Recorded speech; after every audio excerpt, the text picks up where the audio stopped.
on in. If you are shopping for a car now or in the next 12 months, I want you to type me in the comments. All right, so we know who we're talking to. And Instagram. All right, Instagram. I see Instagram log this out again because I switched from the screen. We're just getting used to this. But as you come in, if you are shopping for a car now or in the next 12 months, just type me. And I want to know, because I want to talk specifically to y'all. If you're shopping for a car, after that, that's fine. But I want to talk specifically to the people who are shopping now. Now, after you let us know if you're shopping, I want you to check in. Where we at? Where are we at today? Let me know where you are in the country.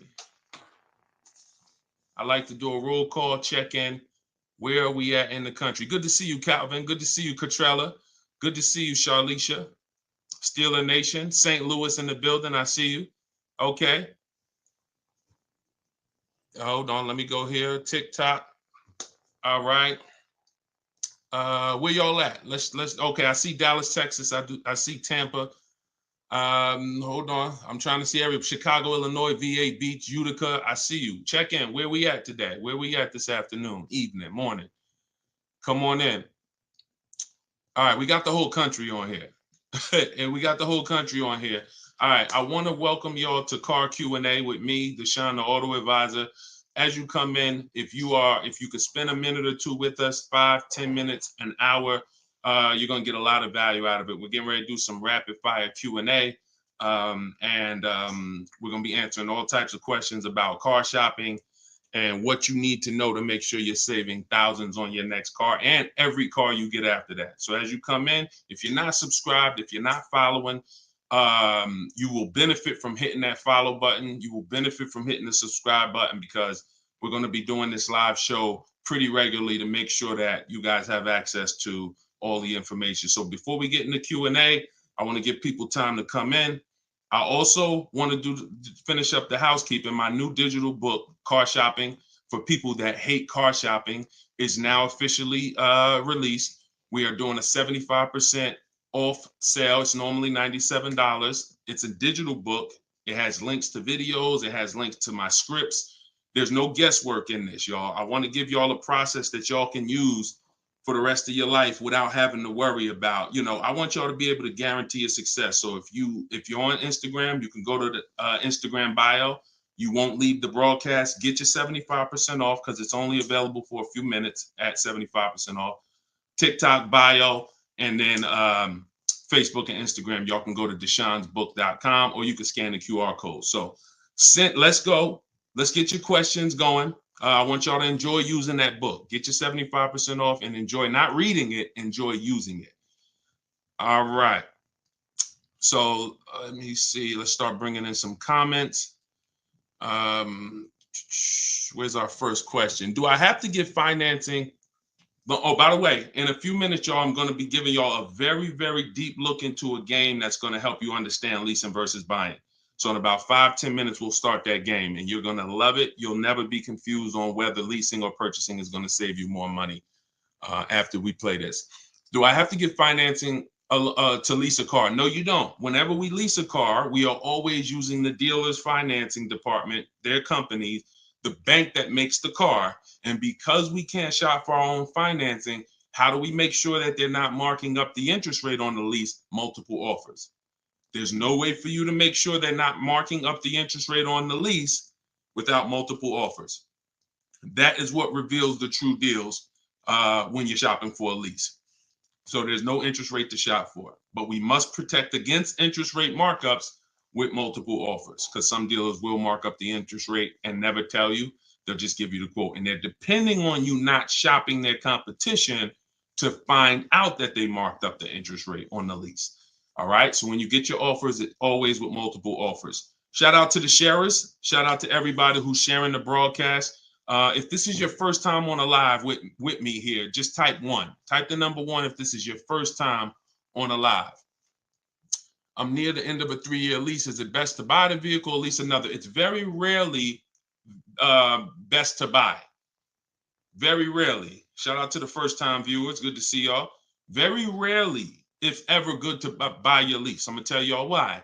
Because when you buy your lease, you're buying a used car. When you buy your lease, you are buying a used car. That's all that's happening.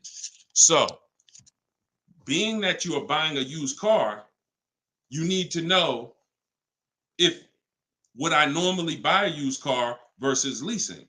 And the only way it makes sense to buy your lease out is if you're keeping the car another 8 years.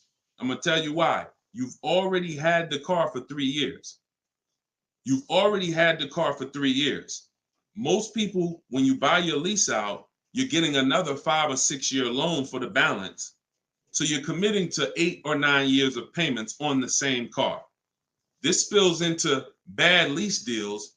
The reason we don't take 48 months leases on a lease, because we're paying too long on a vehicle that we're giving back. We never want to be tied up long term in a vehicle we're giving back. That's the whole point. Leasing is meant to be 3 years, 39 months, sometimes 2 years, depending on what they're offering, in and out, switching cars very fast, always under warranty, keeping our payments low. Okay. Can y'all light up TikTok with the likes? Can y'all continue to tap the screen on TikTok? I see we got a few hundred people. We got about 400 people on total, all the broadcast. Could you actually hit that share button? Because I promise you, y'all, no one will ever get mad at you for sharing my page with them. I guarantee you that. In fact, my goal is to get them to thank you. Hey, thank you for sharing that. I like that guy's stuff. We try not to waste any time here. What about paying cash? VJ Live said, let me put this question up on the screen. If you're on, make sure you're subscribed on YouTube so y'all can see the whole thing, the presentation, when we share these numbers. We can't do that on Instagram and TikTok. So VJ Live said, what about paying cash? I have about 15,000 and I don't want payments, but they keep trying to push me to 25 grand range so I can have payments. Here's the thing. If you can find a quality car for 15 grand, great. If it's going to force you to buy something that's not, who's heard you always pay cash for a car? If, as you come in, thank you, Godhead. Shout out to the sharers. I see y'all. Who's heard always pay cash for a car? Type me in the comments. If you've heard always pay cash for a car, type me in the comments. I see y'all lighting up. Keep tapping the screen on TikTok. We appreciate it. Y'all lighting up the likes. Y'all can see where we at on the likes in the top left. Who's heard always pay cash? Right? 5150 times heard it. VJ Live said, heard it all my life. Now listen, bunch of Dave Ramsey advice. Now here's the real. Here's what I'm just telling y'all. We got a bunch of people on here, hundreds of you all say, yes, I've heard you pay cash for cars. Now there's two schools of thought here. One is no debt. Now if your philosophy is no debt, I'm not here to convince you to change your philosophy. Here's what I'm here to talk to you about. If your philosophy is I want to do what makes the most financial sense, then we'll have that conversation. Because people who could pay cash for cars and don't, they typically are making money on their money. When I was in the dealership, people would come in, they would ask, what are the interest rates this month? If the interest rates were 0%, something special like 0%, 1%, 2%, 3%, if they knew that they were getting 10, 15, 20% returns on their money, they're not going to put it in a car. They're going to use the bank's money at 1, 2, 3%, and they're going to use their money to keep making 10, 12, 15, 20%. That's the philosophy. So they view that as, I'll pay 3%.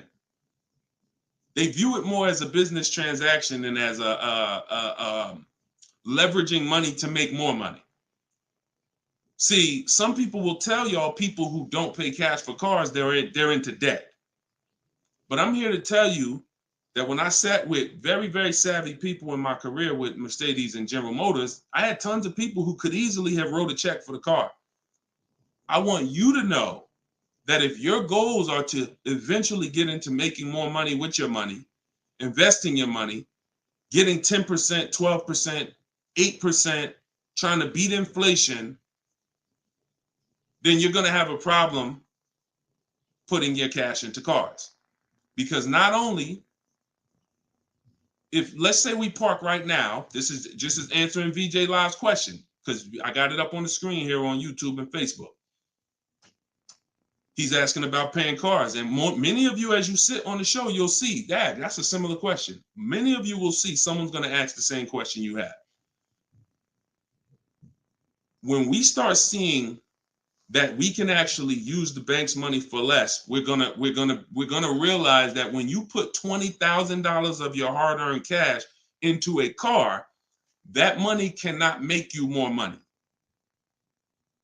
That $20,000 that you just put in the car cannot make you more money. You have maxed out the value of that $20,000. It's in a car, you can't pull it out. You could refinance, but that's not happening. You're going to refinance and just get another loan. The point is, your money's in that car now. So had you had an opportunity to invest that 20 and make 8%, 10%, 6%, 12%, that's what the people who don't pay cash for cars, who are wise, are doing. I'm not telling you there's a difference. Look, I talk a lot about budgeting. I talk a lot about affordability. All through my book, I have systems and boundaries. The rule of 72 and the 10th birthday, how long of a loan you take, how much, when should the car be paid off? That's all in my book. You can get it 75% off, or you can watch my videos. I'm going to always teach it. But if you want it all in one place right here, get the book, 75% off. It's in my TikTok or Instagram bio. But that's what we got to know. We got to know if we're going to use leverage and use the bank's money, there are extremes of leverage. There is over leverage. And we cannot be over leveraged. That means we're taking a loan that's too much, too long, we just want to borrow to try to afford a car. And you see this a lot with older cars, people buying luxury cars that they really can't afford because, brand new, the car is 80 grand. But if they get a 10-year-old one and they get a 5-year loan, now they're in a 2013 AMG Mercedes with 90,000 miles on it. So that's the opposite extreme. Using leverage and loans to buy things we can't afford. But then the other opposite extreme is paying cash when we don't have to. Finding that balance between getting the car we want, getting the best car we can afford. Because you said, hey, I'm trying to find a car for 15 grand. I can't find it. They want me to spend 20, 25. Well, the name of the game is you better learn how to find if there's any cars out there for 15, you better learn how to find them. And you look everywhere, you look over all the marketplaces, and before you raise your budget up to 2025, we have something we do called the perfect budget. You got to go to 17 first. You don't go from 15 to 2025. You go from 15 to 17. See if I can find anything good for 17. Oh, I can't. All right, now I go to 19. And I have this calculator that's going to help you guys inside the book. It's called the Perfect Budget Calculator. You put in the money you have, you put in what you want your payment to be. It's going to tell you how much car you can buy. You put in your state, so we could have. How many times y'all walk in, right? And you're like, man, I want to spend 25 grand on a car, but you forgot to factor in taxes and the fees. How many times does that happen?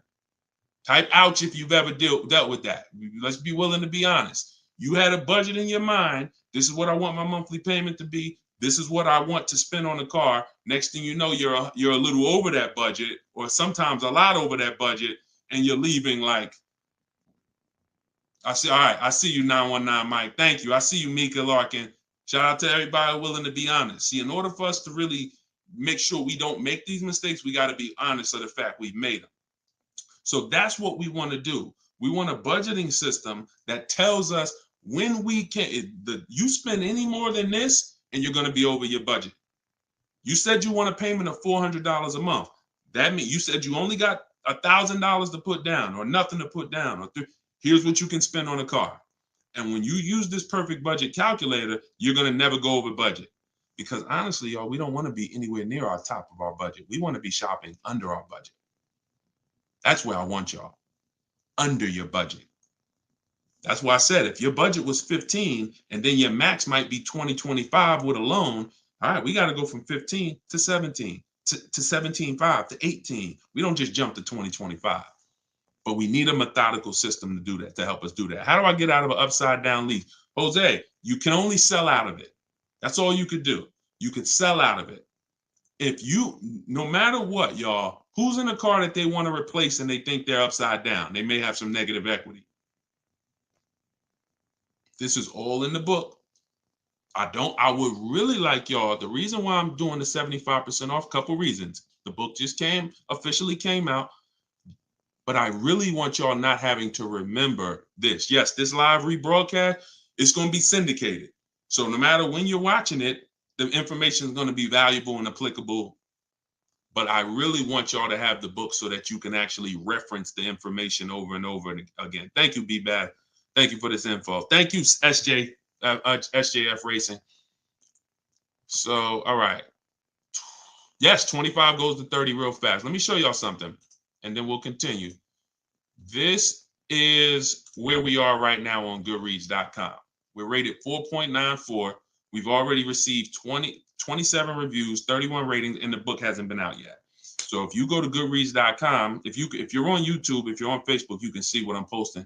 But I'm sharing the fact we're already rated 4.94, 31 ratings, and the book hasn't come out yet. So now that it's officially out, I really want y'all to have it. And so make sure you take advantage. Get your 75% off. It's normally $97, but while you're watching here, it's 75% off. Everything I teach is in there in one place, so you don't have to remember it. All right. If you have let's talk to the people who are in an upside down lease or upside down loan. First of all, we don't want to be there. I'm gonna tell y'all why. If you're in an upside down lease, that means you didn't pick your mileage correctly. That means something happened, because with a lease, you have to have predictable miles. You have to know how much you're going to drive roundabout. You got to be able to guesstimate. That's why if you're running a Turo business, when you're trying to rent the car out for, 40,000 miles a year, or you don't know how much it's going to be on that car. Could be 20, could be 40. A lease is not good because you can't predict the mileage. But in normal life, we can predict our mileage very closely. Now, when things happen, let's say you were working at home, and now all of a sudden you are, you're not working from home anymore. Now you got to drive into the office to 20 miles away. Well, that's a lifestyle change. That can lead to you racking up mileage penalties. But here's what we don't want to do. You don't want to buy that car, y'all. I'm going to tell you why. Every time you lease, you have a price that you can buy the car for. Most times it ain't worth that. Yes, in the last couple of years, we saw a couple cases where, the buyout prices were good. Before the pandemic, the buyout prices usually were nowhere near what you could get a comparable used car for. So if your car was 3 years old with 36,000 miles on it, the prices they were putting was to make you not buy the car, was to make you send it back to them so that they can handle it and resell it. So if the price wasn't worth it to begin with 36,000 miles, I've seen people, you go over your miles and you're like, I'm over the miles, I'm just going to buy it. The price wasn't worth it with good mileage. The price wasn't worth, if you had 36,000 miles, that car wasn't worth you buying for the buyout price. You actually have 48,000 miles and they want you to pay the same price for it. So it's important that if we have to deal with penalties because we didn't structure the lease correctly, or because we didn't quite know what we were going to be driving, or we had a lifestyle change, taking the penalty and applying it over to our next deal is always, not always, but in most cases, going to be less money than us buying an overpriced car with high mileage now. We cannot just keep buying our leases without doing a market check. So when you asked about how do I get out of a lease with negative equity, all you can do is find out what the penalty is. There's 3 ways that you could get out of this thing. You could either pay the difference. So if you got, you could wait until your mileage, and this is, all right. If you have negative equity on a lease, I don't even like to call it negative equity because there's no such thing as negative equity on a lease. There's penalties. That's different. Penalties on a car you purchase. Yes, there's negative equity. You bought it, you have a loan on it, the value is not worth the loan, negative equity. With a lease, we have penalties, over mileage penalties. And now some people say, well, I'm gonna go over mileage, I'm gonna get out of the lease 3 months early. But you don't realize if you get out of the lease early, what do you still have remaining? Payments. Three months of payments, 6 months. Who's ever had a dealer say, hey, don't worry about the payments, we'll take care of the old payments? Who's ever heard that? Type me if you've ever had a dealer say to you, don't worry about the old payments, we'll take care of the old payments. Okay, lots of you. The problem with that is the payments don't disappear. They always get rolled over to the next lease. They always get rolled over to your next deal. So what I want y'all to start doing is I want y'all to see that the money is not hitting. When you have negative equity, 5,000, you got this baggage from your old car, it does not go away. It gets either transferred or you can pay off the difference. So the key is to stay out of negative equity, to stay out of penalties, because yes, once you have them, they have to be accounted for. We got to find our great deal, and then we got to bring our penalties over on top of the great deal. That's all we can do. Now, you better try to see what your car is worth selling it, because you said you're over miles. You call your leasing company, you get your payoff, you find out what your cash offers are. Go to Vroom. Vroom's out of business. Sorry, CarMax, Driveway, Carvana, AutoNation, and Kelly's Blue Book Instant Cash Offer. You can go to Car Guru, Sell My Car Too. These are all people that give you cash for your car. That's what your car is really worth, what those companies will pay. Whoever's the highest bidder, we take that. See, what I'm teaching y'all, and some of you are going to get it immediately right here, right now. Some of you, it's going to take a while to get the fact that your money comes when your savings come when you start learning to make people bid instead of getting one offer. You get the most money when you start learning to make people bid. And so what you have to do is get multiple offers, find out what your car is worth. When you go on those websites, when they ask you is it a lease, say no, because their websites are set up to where if you put it's a lease, it's going to automatically trigger that they can't buy it. But they can buy it. We've been doing this, y'all. I got hundreds and hundreds of members in Cars from Home University. We shop all around the country. You must put no when you're getting offers for a lease, because their computer is set up to automatically think that it's a third-party restriction and they can't buy it. But when you call your bank, you're going to ask them, do I have a third-party restriction? If they say no, then that means you can sell to anybody. But again, the way these companies are set up, they saw us making all this money on these cars, and the bank said, no, we got to do these third-party restrictions. And it was so many people going to those websites saying, oh, I'm about to sell my lease. And then they would get there, or they would talk to them and they would say, no, we can't buy it because it's a third-party restriction. So they just made their website default to we don't buy leases, but we do know if you don't have a third-party restriction, they can buy your lease. And it's very important for you to know that. And if you do have a third-party restriction, it doesn't limit the fact you can sell and make money. It limits who you can sell to.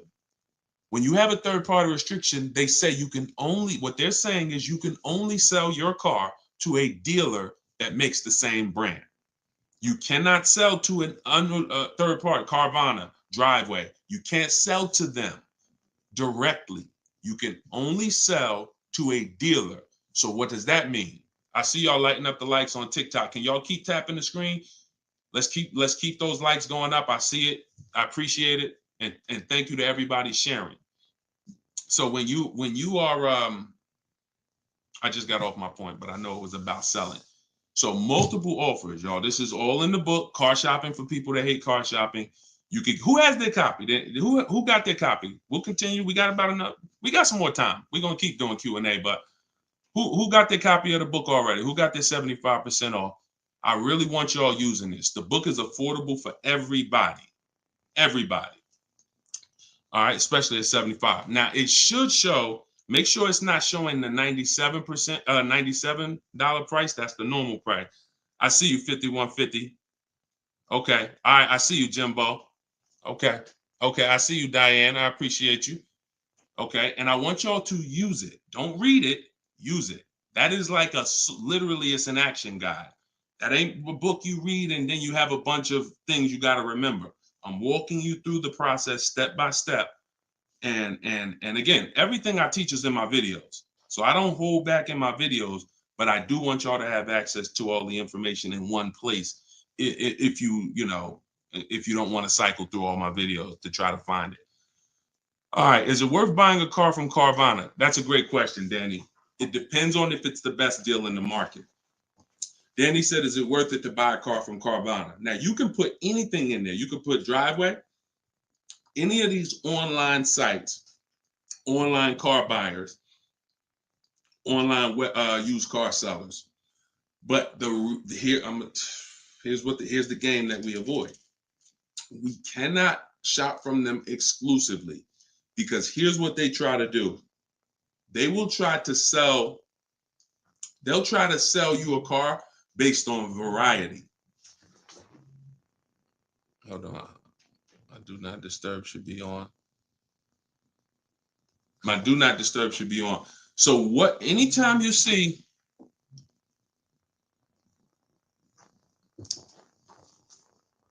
hold on one second. I keep getting a call and I don't know why it always does this. I don't want to lose the people on Instagram. Hold on, Instagram. We got you. All right. We should be back on Instagram now. Okay. So most times, especially when we're selling our cars to these people, you got to realize we sell our cars to Carvana, to Driveway, to all these companies because they pay more than dealers on average. If they're paying more than dealers on average, they're usually not the lowest price. When they're selling the cars, they're usually one of the highest. You can't pay people more than dealers and then turn around and sell for less than dealers. That could be part of the reason why Vroom went out of business. But whenever we shop for a pre-owned car, Carvana is always on the list. Whenever we shop for a pre-owned car, CarMax is always on the list. Driveway is always on the list. Why? Because we shop everywhere there's a used car. You may have been trained to shop local with used cars or to shop I only go to Car Gurus. Then you're missing the stuff that's on cars.com. You're missing the stuff that's on carfax.com. You're missing the stuff that's on Driveway. You're missing the stuff that's on CarMax. So we got it just the same way. If we were buying a baby stroller, we're going to go to Walmart, right?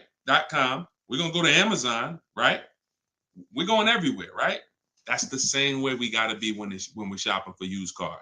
Carvana is just one marketplace. And unfortunately, there are people who shop from them exclusively because they're like, oh, I just love Carvana. I don't have to go into the dealer. And they don't realize that, one, what I teach you won't be in a dealer more than 30 minutes. And also, if I'm not checking their prices, I'm going to overpay. And I'll literally have I didn't have to go to a dealer, but I got a car in my driveway that I could have got for $5,000 less if I just shopped around the right way. I did just mention Auto Trader. Auto Trader's on our list, Alex. Auto Trader is one of our marketplaces. It's one of the marketplaces we shop on. It's just like a Walmart. It's just like a Amazon.com. Auto Trader is a big one. We definitely don't skip any used car marketplace. Now, we don't use Auto Tempest because Auto Tempest pulls and aggregates some data from other people's websites. They're not their own marketplace, so they can't get all the data. So that's why I don't use them. We just go direct to the marketplaces themselves because no company has the rights to market everyone's product. And so as long as no company has the right to market everyone's products, the only way we're going to see all the product is by being on all the marketplaces. But I'll show you how to do this quick. This shouldn't take you more. Look, y'all, this is going to sound crazy, but it shouldn't take you more than 60 minutes, 90 minutes to get your best deal on a car. No, 90 tops. Tops. Not only do I want y'all saving thousands, I want y'all to save time. Deciding what you want shopping, test driving, that takes time. That's fun. Getting the deal, that should not take you more than 60 to 90 minutes when you learn how to get bids. Okay. And the more you stick around, the more you use what I teach, you're going to make deals and save more money in like less time. I don't want to spend more than 60, 90 minutes getting my car deal, and I don't. All right. Ivan said, planning to get a new car ASAP. What are the steps to prepare that you would suggest? Well, first thing is to know whether you're buying or leasing. Let's go into this game. All right, let's go into this game. Thanks for reminding me. Now let's this is a game that I've done this on in some master classes. This is also in Cars from Home University, my video library. So what I want to show y'all is I want to show y'all this game I like to call Who's Winning. Okay? This is why. Now listen, we get ready to make some people mad at some people. I don't want y'all to get mad, but once y'all see this, y'all are gonna be mad at some people who taught y'all bad information about leasing, and it's cost y'all money. This is always step one. Now I'm getting calls from Facebook. How could this is so weird. I don't get how the heck I have my phone on do not disturb and I'm still getting calls. That is so weird to me. Got to figure that out. So bear with us, Instagram. Instagram is always the one that has to bear with us, you know. But all right, so this is what we're doing here. And look, go to YouTube or go to Facebook and watch the rebroadcast. Rob Rue said, "Where do I purchase the book?" Everybody who wants to purchase the book and get the 75% off, if you're on Instagram or TikTok, go to my bio, click the picture of me, go to my bio, you'll see a link, and then you'll see 75% off. Grab it. You won't even leave the broadcast, so you don't have to worry. You'll be right here. You'll still be able to hear me. And then if you're on YouTube, or you can go to deshonsbook.com. If you're on Facebook, go to Deshon's Book, or you can scan the QR code. So what we're about to do, I'm going to ask y'all a question. We're going to go down the road and we're going to compare two different people here. People who buy a car and people who lease. This is step one. Before you think about how much you're getting how much you're going to pay, your budget, any of the things, do I have down payment? Before we think about any of that, I want y'all to know what the most important question is. That's leasing versus buying. So on this screen, I'm comparing a person who leases and got a brand new $40,000 Jeep Grand Cherokee 2024. Now, I want y'all to look at this if you're on Facebook and Instagram. If you're on Facebook or YouTube. This person with a good lease deal is paying $500 a month. $500 a month for a brand new $40,000 car. Now, the person who purchases, some of y'all know every $5,000 on a loan is about $100 per month. So if you're looking at a $40,000 car, you're looking at about $800 per month on a 5-year loan. Now, I got this person in here on a 6-year loan at $675 a month. That's how much this car costs. 6-year loan, 3.99%. $675 per month. Let me ask y'all a question. Looking at this screen, who's winning so far? Two people drive off the lot in a brand new Jeep Grand Cherokee. They have the exact same vehicle. One is white, one is gray. One person's paying $500 a month. They're leasing it. One person's paying $675 to buy it. $675 for 6 years. Who's winning, the lease or the purchase? Put L or P. We're just talking about literally, we just drove off the dealership. You sitting in this car next to me. We got the same truck. I'm paying $500 a month. You purchased it. You're paying $675. Who's winning? The lease. Exactly. If you're saying purchase,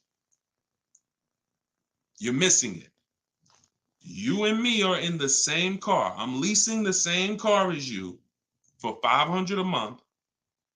You're paying $675 a month. Same exact car. Who's winning? Exactly. See, Rob, and these are the things where we can't look. There is no, the purchaser is not winning. It's not no. It depends. We have to go straight up. We have to go straight up by the numbers. See, that's where we lose at. We lose with all of this subjective, oh, well, it depends on how we look at it. No. You're driving a 2024 Jeep Grand Cherokee.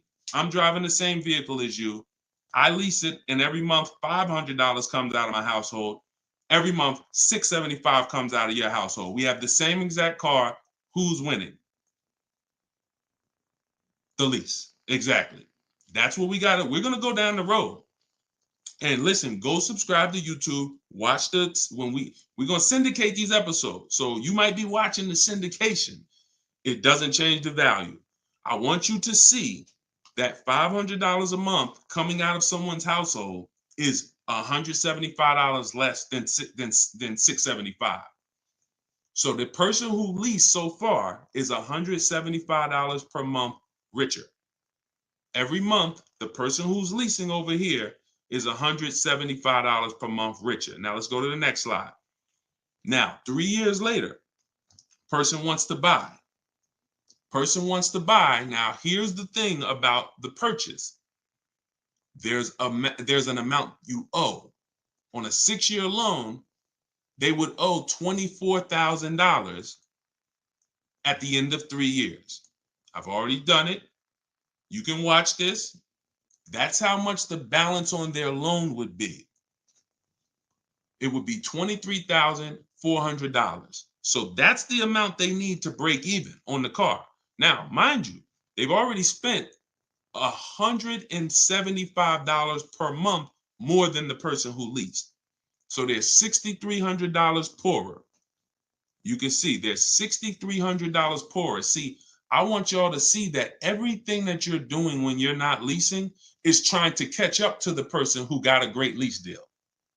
Everything from the moment you purchase, you're putting so much money out into the car compared to the people who get great lease deals that now your only goal is to catch up to them. This is why this is step one right here. Go to YouTube, watch it on YouTube so you can get the whole view. So $675, $500. Now, this vehicle, y'all, is $40,000 brand new. What is a 3-year-old vehicle worth? If it was $40,000 brand new, what is it worth after 3 years? $40,000 is a fair estimate $24,000. I tried to look at what I believe a fair estimate is for a 3-year-old vehicle resale value. If we purchase a vehicle for $40,000 in 3 years, when we go to trade it, 36,000 miles, is it fair that vehicle, a fair estimate is about $24,000? You're not getting 28. Let's be honest here. We're not buying a vehicle for 40, coming back and get 28 3 years later. So here's the problem. When we get 20, you're not getting 28. And don't let the last 2-3 years of having high resale values confuse y'all. Don't do that. You will destroy yourself. You don't want to. There is no class, Solomon. There is no class. This is the class. Just tune in and lock in. Like, this is serious financial education that is going to be simple if you just focus on it. If you buy a vehicle for 40, the average that you're going to see that vehicle when you go trade it in is you get about 24 on. That is going to be a good cash resale value. And that's what happens to most people. And as you can see, they still owe, if your vehicle's only worth $23,400, I mean, if your vehicle's only worth 24, but you owe 23,400, you're breaking even. This is nothing. Like, I've already spent so much more than the person leasing. And now when I go to trade my car in, I'm not even able to get enough money to catch up to them. I'm not able to I'm $6,300 behind the person who leased when you purchase, and I'd have to get all that money back to make it worth it to have bought. That's why, y'all, when you buy your cars and trade in, you notice how much you always worry about how much you're going to get for the car. Y'all notice that if you're a person and you buy your cars and you keep them 2, 3, 4, 5, 6 years, you notice how you're always worried about, man, that's all you're giving me for my car? That's all you're giving me? Nah, you got to give me more than that. You know who doesn't worry about that? Keepers. Anybody in here who buys a car, keeps it till the wheels fall off, you never worry about what the car is worth, right? Because you're using all that value. That's what we do when we purchase. But here with a lease, you're always behind. If you purchase a brand new car compared to a person who leases, you're always behind. You can't catch up with them. You're paying too much money. So this is an intro. We didn't even talk about the fact, what if the person has an accident? And I really like wish that y'all could see this on YouTube. And can y'all see the screen on Instagram? I don't know. Are y'all able to see the slides on Instagram? I don't know what view y'all have on Instagram, but we're not talking about if the person has an accident. If the person has an accident in the car that they own, you lose two grand of your value. So the buyer is always behind. Now we can go down the road. When we go down the road, you'll see that eventually the person starts catching up, but it's only after 8 years. You can't catch up to somebody who's paying $175 a month less than you to drive the same car as you. That money just keeps adding up. And we were taught that we're supposed to purchase, but only if you're long term. That is when you purchase. 8 years, nothing more. All right, so I got to see how I'll probably try to do this and go deeper when I can get some. It's hard to do it because they can't, everybody can't see it. So just watch the replay of it, and you'll be able to see it. But this is the difference, y'all. Queen Mama said, "I'm a keeper and I need to break. I need a break from car payment." See, but let me ask you. Can I ask y'all a real question? Why are car payments the only payments we need a break from?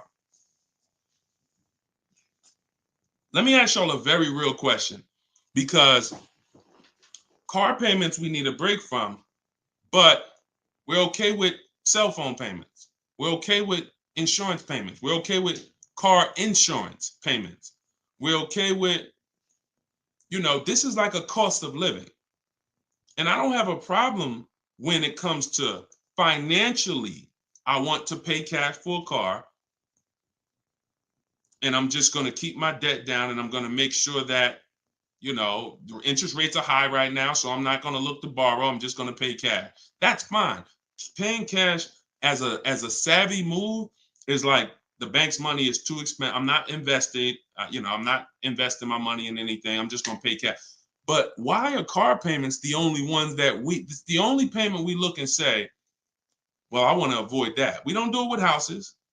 We don't do it with anything else in life.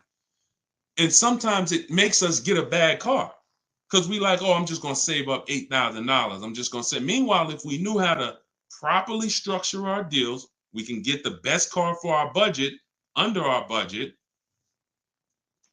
Because y'all know all cash is saved up payments, right?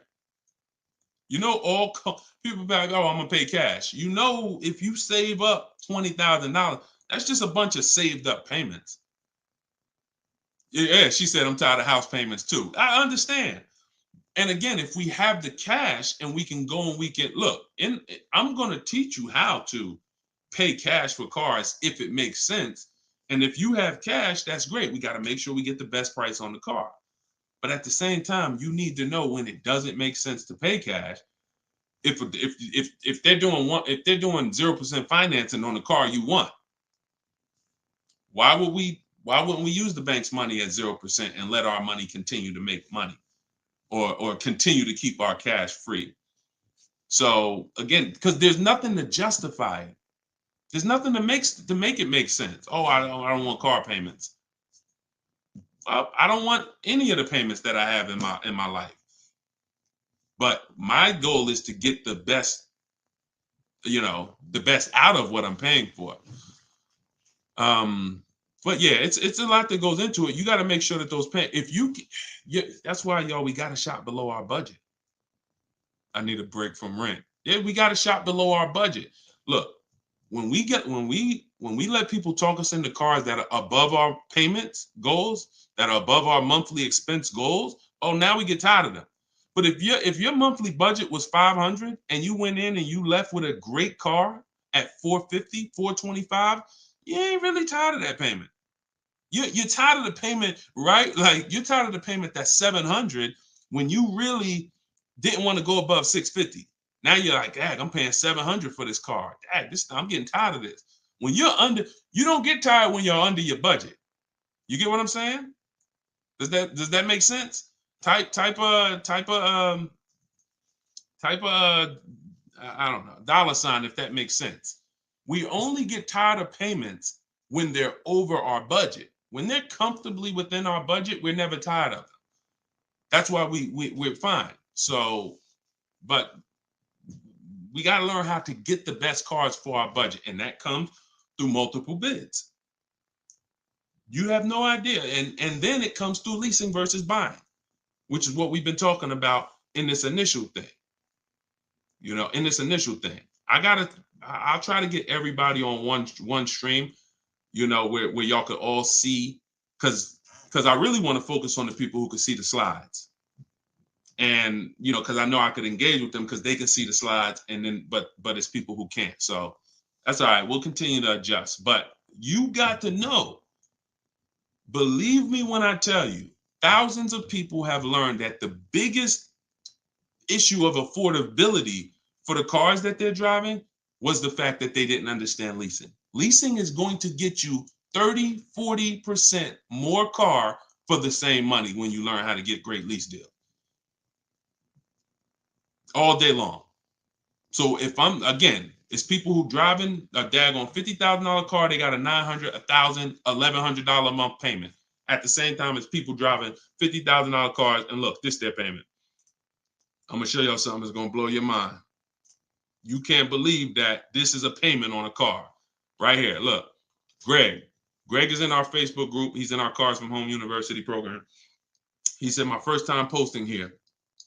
His MSRP on his car that he got, it's a Kia EV6 Win with the tech package. $56,275 car, y'all. $56,000. That vehicle, if he went in there and said, I want to purchase that, man, I'm not leasing nothing. How much is it? That vehicle is $1,100 a month on its best day.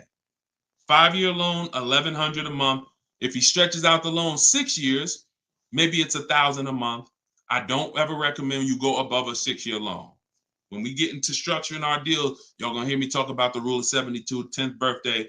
We don't ever want to go above a 6-year loan. It's very risky, and it's a sign. It's a sign of affordability. We can't afford the car. It's like a 40, 50-year mortgage. So the point is, if he walks in to get that car, he's leaving with $1,000 car payment. Same car. Look at what he got, y'all. Shopping multiple offers. The dealer that won the bid, his payment is $527 a month. $527 a month. He gave him first month's payment, and he drove off. He said no other dealer came close. Some people may have shopped that car and said, Deshone, I was shopping a lease for that car. They was telling me it's $800 a month. Absolutely. That's normal, because the overpriced dealers that we don't buy from are going to take their shots. But in order for us to see that, wait, this car is not really $800. The best deal on this car is $527. We have to shop multiple offers. Now, it's not always going to be that dramatic, but I promise y'all, when y'all shop multiple offers, it's going to blow your mind. The best deal to the worst deal is going to be $3,000 to $5,000 different. And you're going to see that some of the dealers that you've trusted the most, that you've been buying from, maybe your family been buying cars from them, some of them may be the ones to take the biggest shot at you. So you have to shop multiple offers. But y'all see how there's no comparison to that deal Greg just got? $527 a month. Another person's driving the exact same vehicle paying $900. This is how, when y'all see these videos of that, people average car payment is $1,000. How? Because they don't understand leasing. They don't understand leasing. Once you understand leasing, you'll understand how these people are getting jammed up and how you may have gotten jammed up in a high car payment for a car that you might feel like, oh, I'm paying way too much money for this car. And then the opposite side is, if we are purchasing, we have to make sure we are getting the best price for the car and we are getting the best interest rate we can get. Does he lease to buy? No, we don't do lease to buys. We don't mix the two. Leasing is its own benefit. That's a great question. Great question. Let me put the banner back up for those of you who want to get the book. See, if you don't want to have to remember all of this, grab your book. My new book is called Car Shopping for People That Hate Car Shopping. It's digital, so you could download it, be literally using it in 2 minutes, and just go to deshonsbook.com. It's 75% off for our launch, and you can get your copy. If you're on Facebook or if you're on Instagram or TikTok, you could go right to my bio. Click the link in my bio, get your copy while it's 75% off. Price goes back up to $97, I think, after 30 minutes. All right, so your payment is over $1,100 now, and look, that means your loan is probably somewhere around 60 grand or more. Depends on how much it depends on what your term was. So if your payment was $1,100 a month, on a 5-year term, that's a $60,000 loan. That's about a $5,500 loan on a 5-year term. So you want to look at other ways to acquire that car. Is there a way that I could have been in this car for less money? Now, watch this, Gigaware, because he's being honest. My payment's is $1,100. If you are buying that car and your intention is to keep it, and that means your intention is to keep it for 8+ years, you're going to pay off that car, and then you're going to just, start to catch once you don't have a car payment, you can start to catch up to the person who leased, because the person who leases is always going to have a payment. That's the downside about leasing. There is no opportunity for you to pay off the car, and you don't want to. Again, it's not like when you're not keeping cars long enough, you're getting great lease deals. The goal is not to pay off the car. The goal is to drive the most car I can for the least amount of money. That's the goal with a lease. The goal with a purchase is to now pay off the car and start to now keep the car long enough for the depreciation to cool off. Depreciation is the value that it loses every year. Thank you, Becky. Good to see you as well. Long time. Great to see you. So depreciation is the value the car loses every year. When you buy a brand new car, you lose 20% the first year. Then you lose 15%. Then you lose 15%. Then you lose 12%. Then you lose 10%. And as you keep the car longer, it gets to a point where you're only losing 5% or so a year. But you must keep that car long enough to get to that point. And what many of you have been taught to do, you may have been taught to, man, I buy my cars and then I'm replacing them in 3 years. I'm replacing them in 5 years. Now I'm replacing my cars when they're losing the most value.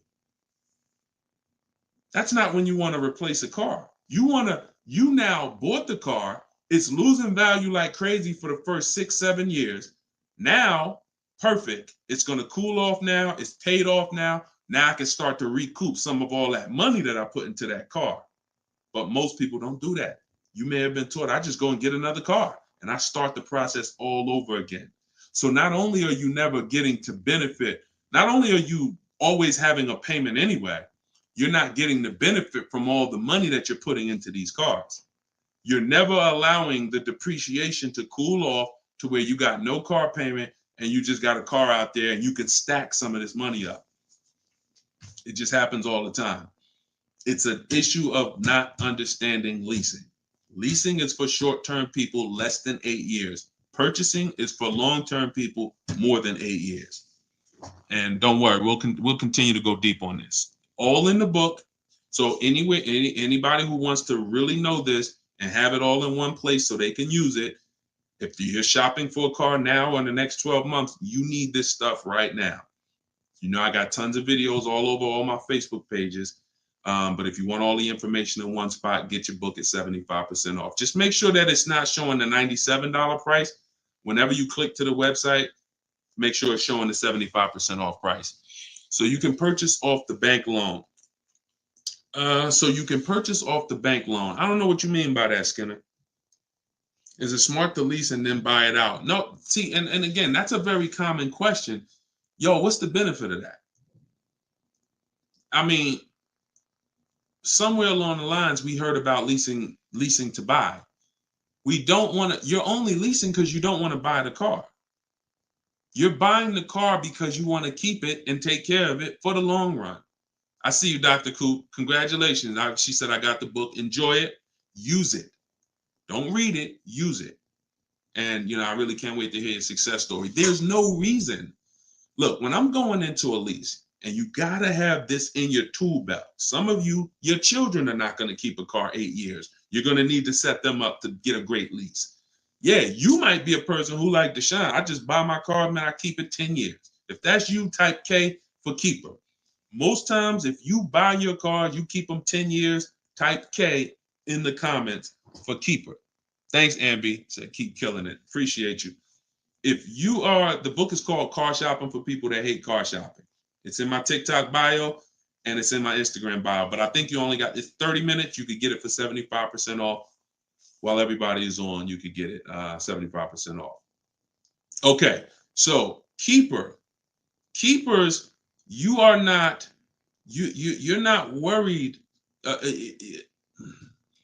That's when you buy. When I'm going into lease, I'm not thinking about keeping. We don't want to mix the two. Leasing is, I'm going to get a great lease deal where I drive a brand new car for pennies compared to purchasing. Or for a small percentage compared to purchasing. That is a lease. My goal is not to buy the car. It's not to buy the car. You see, when we keep, we win. When we lease, we win, as long as we're getting good deals. But it's people who are mixing the two, and that might be you, and that's where we lose. We buy, and then we trade. We buy, and then we sell it in 2 years, 3 years, 4 years. We tired of it. Oh, I'm gonna go switch out of this. That's mixing. The other one is you lease, and then you purchase the lease. So you lease your vehicle, and then you go buy it at the end. That is mixing. You don't want to mix because the benefits of leasing are laid out. The benefits of purchasing are laid out. Very clear, separate benefits. When you mix the two strategies, you lose the benefits. And again, most people who would tell you they bought their lease, they're buying it with a 5 or 6 year loan when they've already been paying 3 years to lease it. The lease is 3 years. The loan is 5 years. That's 8 years. And I'm going to tell y'all how this happened. How I figured out this was so bad, I'm going to be honest with y'all. I was in the dealership one day. Somebody comes in. They're like, hey, I want to replace my car. So I go out and I look at the car. I ask them what they owe. No, I don't think I asked them what they owe. They come to the dealership. They say, yeah, I got a car out there. I want to trade it in for a new car. And I'm like, okay, that's pretty normal. Let's take a look. Here's what happens. I say, what year is it? And they'll say, well, it's a 2018. I'm just using like a real example. Like they say, oh, it's a 2018. Now I'll ask them, how long have you had it? And they'll say, well, I bought it brand new. So I've had it 5 years, 6 years. Now, follow me, y'all. Everybody on here, I want your opinion on this. Person comes up and says they've had a car for 6 years. They bought it brand new. They've been paying on that car for 6 years. Don't you think that car should be paid off by now or almost paid off? Yes or yes. Type Y if you understand. Person bought it 6 years ago. You go out and I'm like, okay, mister, how long have you had it? They're like, I've had it for 6 years. So I'm like, okay, perfect. Everybody's saying yes. So this is what I'm thinking. This is how I found out buying your lease was a bad idea for most people, if not all. So I go and I say, okay, great. I see you're here trading. Now, in my mind, I'm already trained to talk to him about leasing because, thank you, Brent. I know you're here trading this car in 6 years. I want to show you what leasing looks like, and you're going to love that a lot better. You're not going to need this down payment.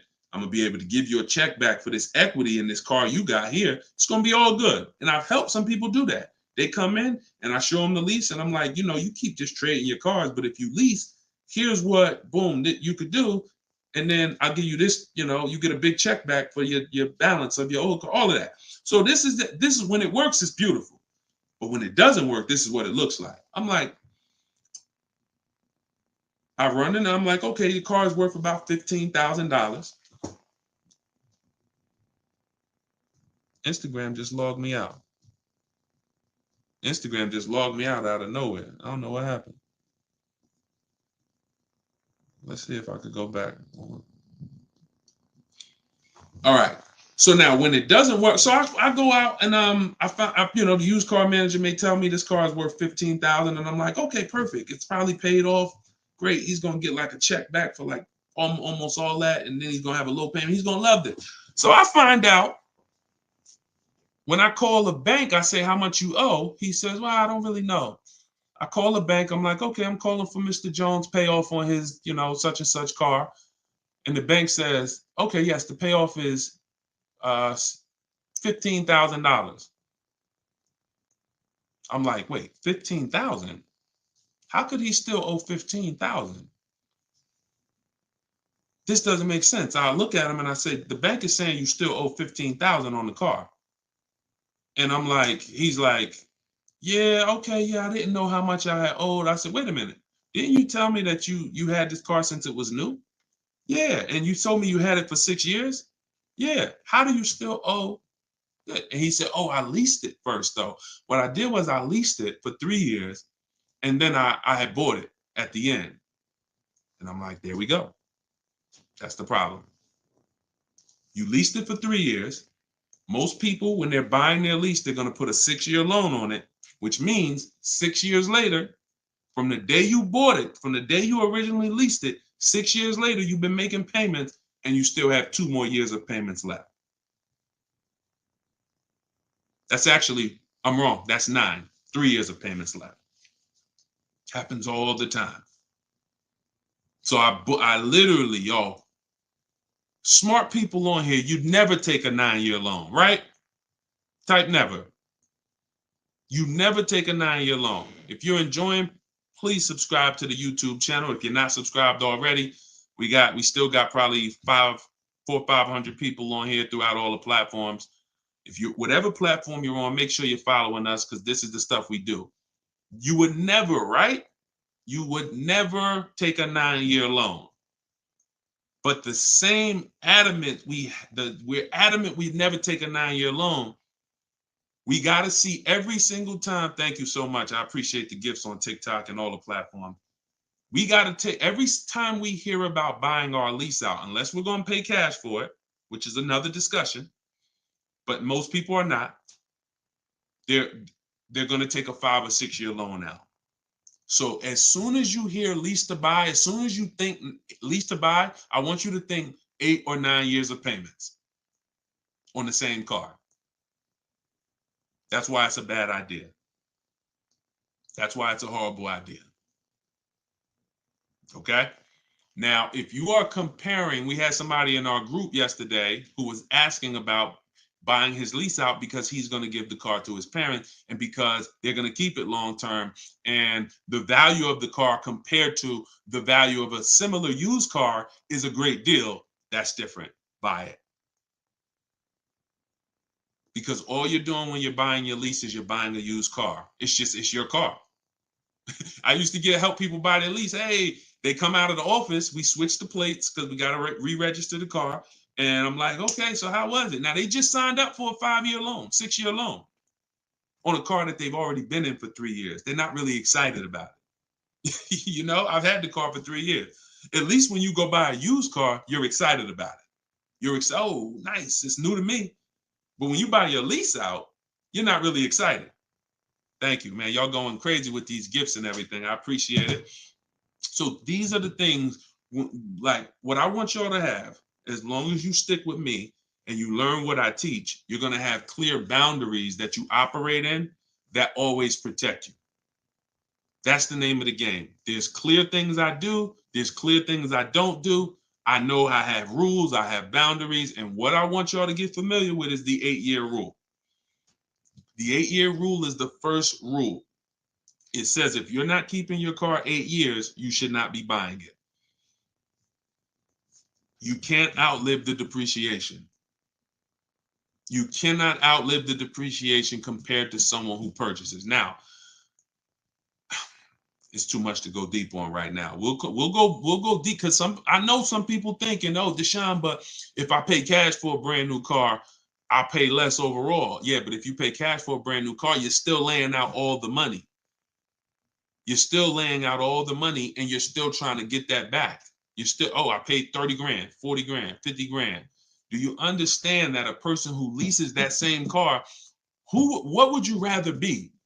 Big dog who thinks you're big dog because you're going to write a $50,000 check, or a person who comes in and says, I'm going to get that car for $500 a month. Do I want 50 grand coming out of my bank account going into a car, or do I want $500 every month?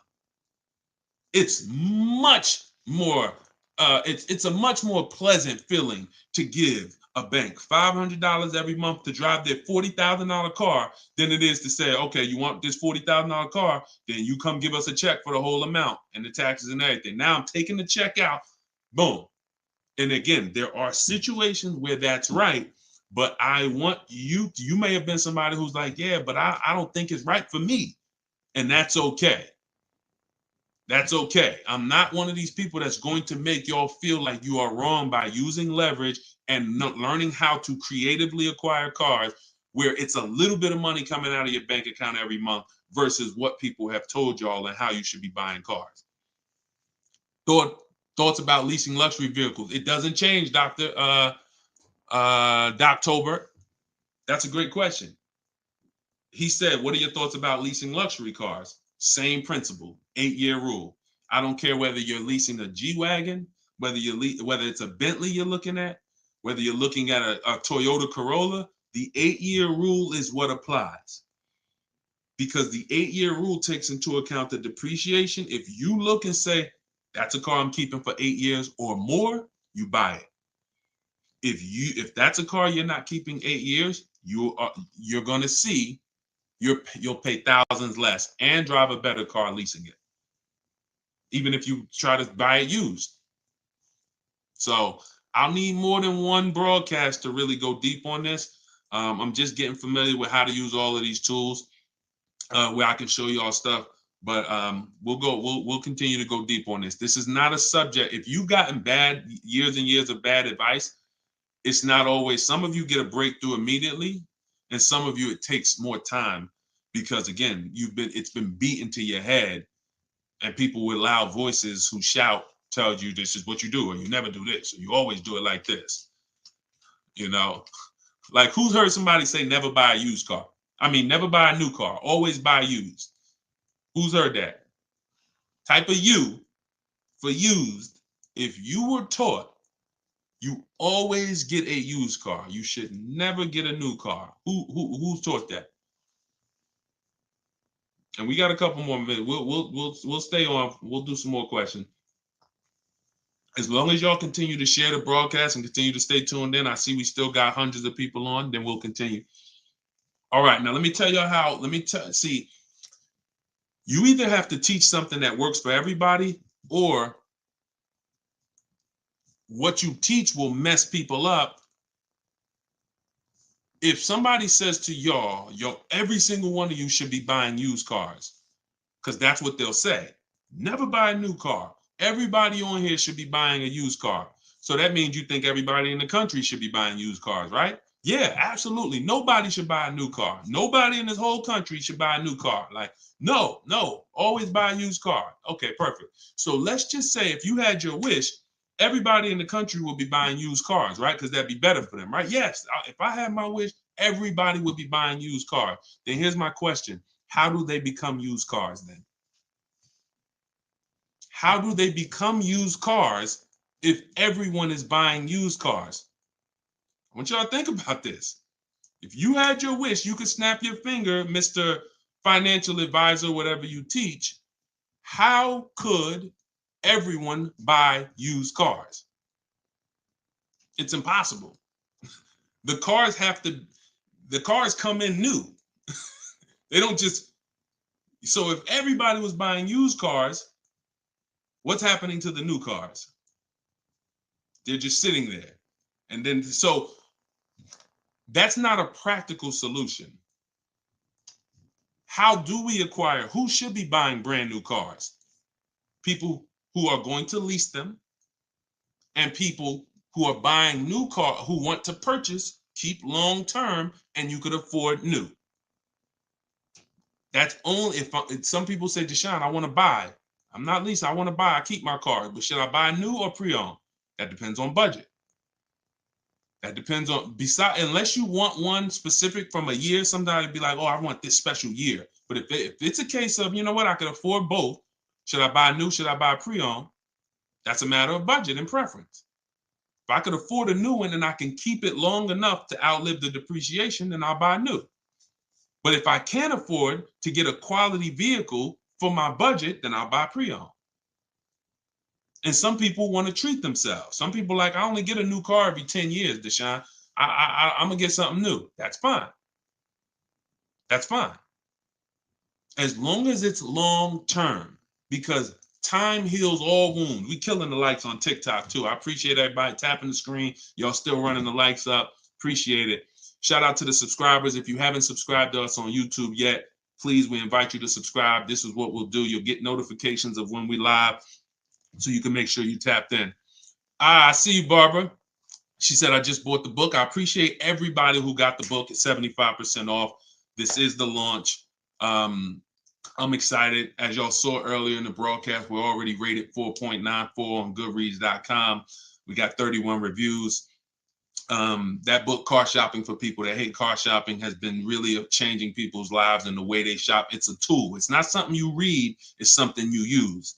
So get your copy at deshonesbook.com, 75% off, or you can scan the QR code, or if you're on Instagram or TikTok, just go to my bio. And as long as you're seeing this, you still should be able to get it at the 75% off price.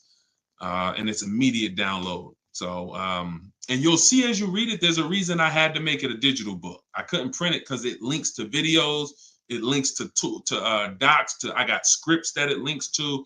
There's no way I would have been able to do it printing the book. And then also, sometimes I need to update stuff, like Vroom went out of business 2 months ago. If I would have printed the book, now Vroom is, I need to be able to update real time when something happens, and I couldn't do that with a print book.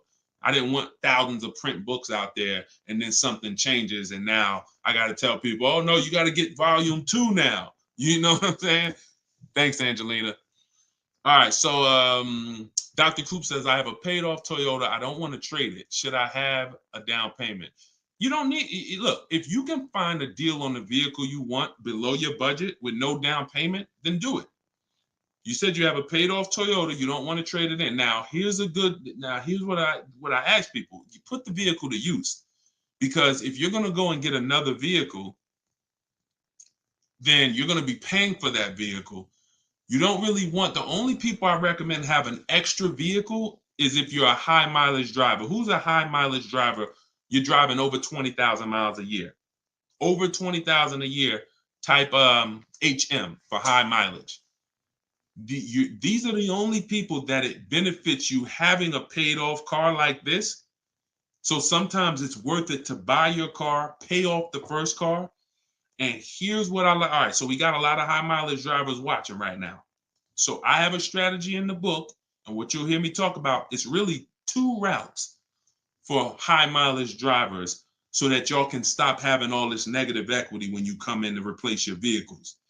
What typically happens with high mileage drivers, and the reason I suggest to them 2 cars, 1 car payment, is because they're putting so many miles on their vehicle, but your loan is a normal loan. Your loan is a 5-year loan or a 6-year loan. Those loans are made to go down for the normal or average driver. And even the average driver is going to have negative equity on these loans in the short term. So when you are destroying the value of your car because you're putting 20,000, 30,000 miles a year on it, it's going from being worth 20 grand one year to now it's worth 12 grand the next year because you put 30,000. You're destroying the value of it, but the loan that's attached to it is not moving. This is the indicator that the loan and the purchase price or the value of the asset is totally unrelated. They're unrelated. They don't matter. That's why you have to make sure you get a good price on the asset. You can't just pay attention to what is my loan doing, because your loan doesn't tell you what you're really in the car for. So check it out. You now are putting all this mileage on your car. You come in 4 years and you're like, hey, you know what? Car got 200,000 miles on it now. Let me go ahead and trade this thing in. Problem is 200,000 miles. You still got 2 years left on the loan. You still owe 15 grand. You still owe 12,000. You still owe 20,000. And you are now seriously hurting your value, your next deal, because all that baggage you got to come to this next deal. The solution to stay out of that is to make sure that you are having either, I teach either 2 routes. Well, the third is really just be a long-term person. You could drive 30,000 miles a year. And if I'm a long-term person, I'll just have 300,000 miles on my car in 10 years. And then I just go switch it. It's keepers here that's long-term people, high mileage drivers, and they get their car. That thing got 250,000 miles. It's mostly highway. And in 8, 9, 10 years, they go and they replace it. No need to lease. Again, continuing theme. Long-term, don't think about leasing. Because some people who just tune in and they catch a brief, oh, is this so everybody should lease? No. That's what I'm trying to tell y'all. Long-term people, long-term purchase, you buying a car for your kid in college and they're like, yeah, I'm going to keep that thing for 10 years, man. You know I'm boring. Great. But most kids are not. They're like, hey, when I get my job, when I turn 24, I'm probably going to want something different. So if you're not a long-term person, you should be purchasing. But I mean, you should be leasing. But going back to the high mileage, y'all, this is how it works. The 2 strategies for high mileage drivers is to have one separate car. You pay that thing off. And now that becomes your mileage car. And you go and lease a nice car. This is beautiful. This prevents you from having 2 car payments. And this allows you to have a nice car that you're not destroying.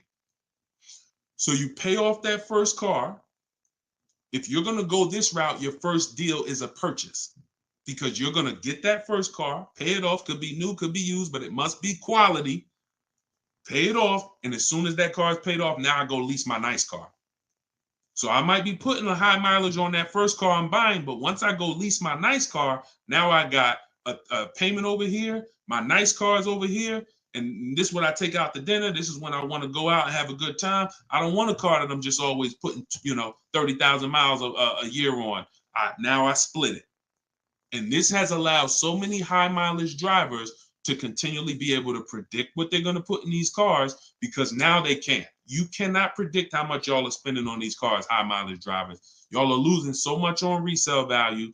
Your loans are just so high and they're moving slow. You don't know how much you are losing, but I break it down for you.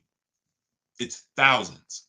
You can't destroy the value of a car and then go trade it. It follows you. So that's one strategy. Second is a high mileage lease. Second is straight up.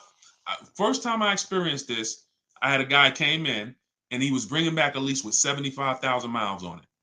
And I asked him, I said, man, I didn't even know. And that's my ignorance. I was selling cars and I didn't even know that was available. And I said, let me ask you a question.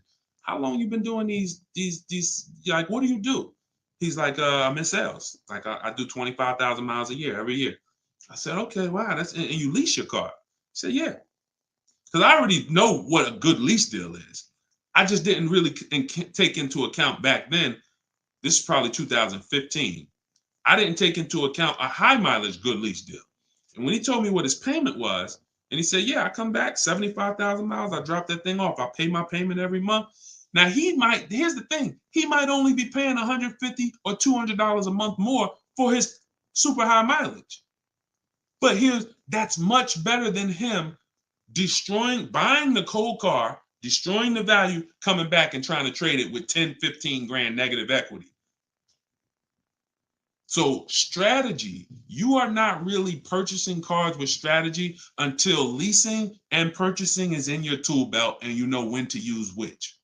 For your family, not just you, for your family. It's not just you. All right.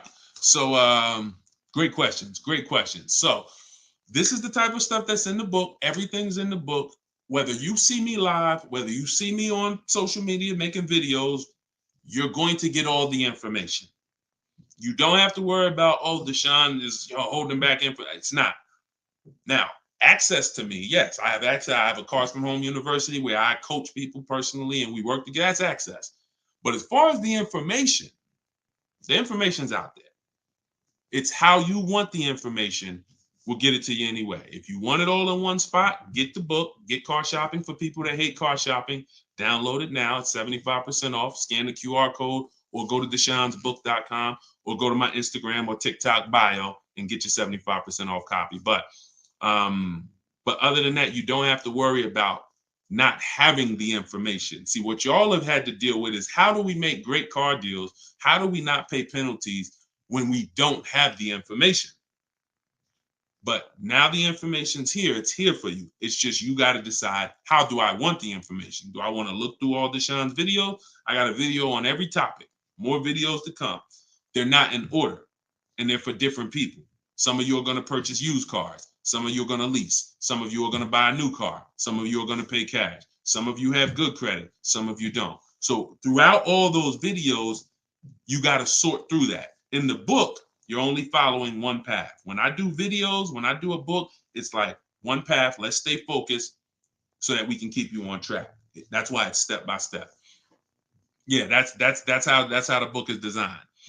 All right, how do you purchase a vehicle without proof of income? That's tough. You need other things that are going to weigh. That's a good question. So if you don't have proof of income, credit profile gets you approved, not credit score. So proof of income is usually only required when you have a lower score or you have a new company, new business, and they need some type of way to, try to, make sure they're going to be all right recouping their money. How is the car going to be paid? So if I didn't have proof of income, then I got to work on credit. Or I got to have a lot of cash. And even then, what's the reason we don't have proof of income? Once I know that, I could better explain. What's the reason we don't have proof of income? Seems dealers don't care about mileage if you release with them. That's now good time. So now watch this, y'all. This comment just came in. We'll still cycle through all the comments. We got another little while in this hour. We're getting through as much as we get through. It's good time on YouTube said, seems dealers don't care about mileage if you release with them. Absolutely a mirage. I asked y'all earlier, who's had somebody a dealer say, oh, we'll take care of the old payments. We'll take care of the mileage penalty. It's absolutely not true. Since 2006, here's the only time, shout out to y'all running the likes up on TikTok. I appreciate it. Y'all keep running them up. Thank you so much. Shout out to the sharers. Everybody who shares good information, just hit the share button wherever you're at and share with somebody if you're in this sharing. So I've never seen mileage taken care of, ever.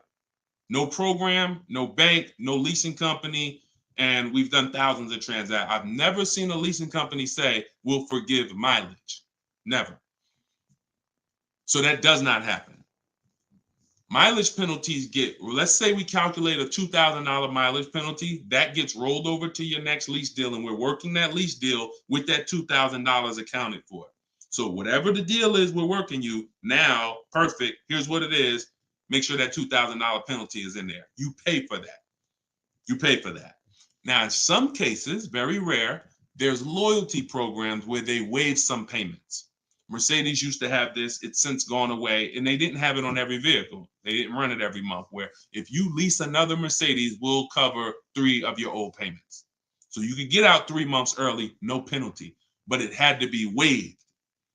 Since I got into the business, I've heard dozens of people sitting around me say, we are going to be waiving those, but we're going to be taking care of those payments.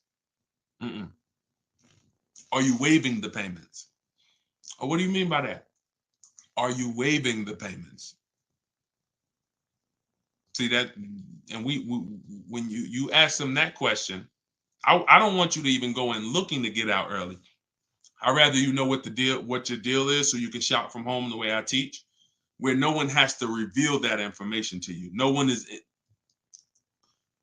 If you got the right strategy, you're never putting yourself in a position where someone can lie to you without you knowing it. So if you go in the old way and you go into one dealer and say, hey, I'm looking to get my, new lease and I got like penalties, and they'll say, okay, we'll take care of it. That's putting yourself in position to be lied to. Oh, we took care of that. We built in the payment. Yeah, all the payments are taken care of. This is your new payment. Mm-mm. When we shop, when we take control of our deal, that's not something someone's telling us. That's something we already know.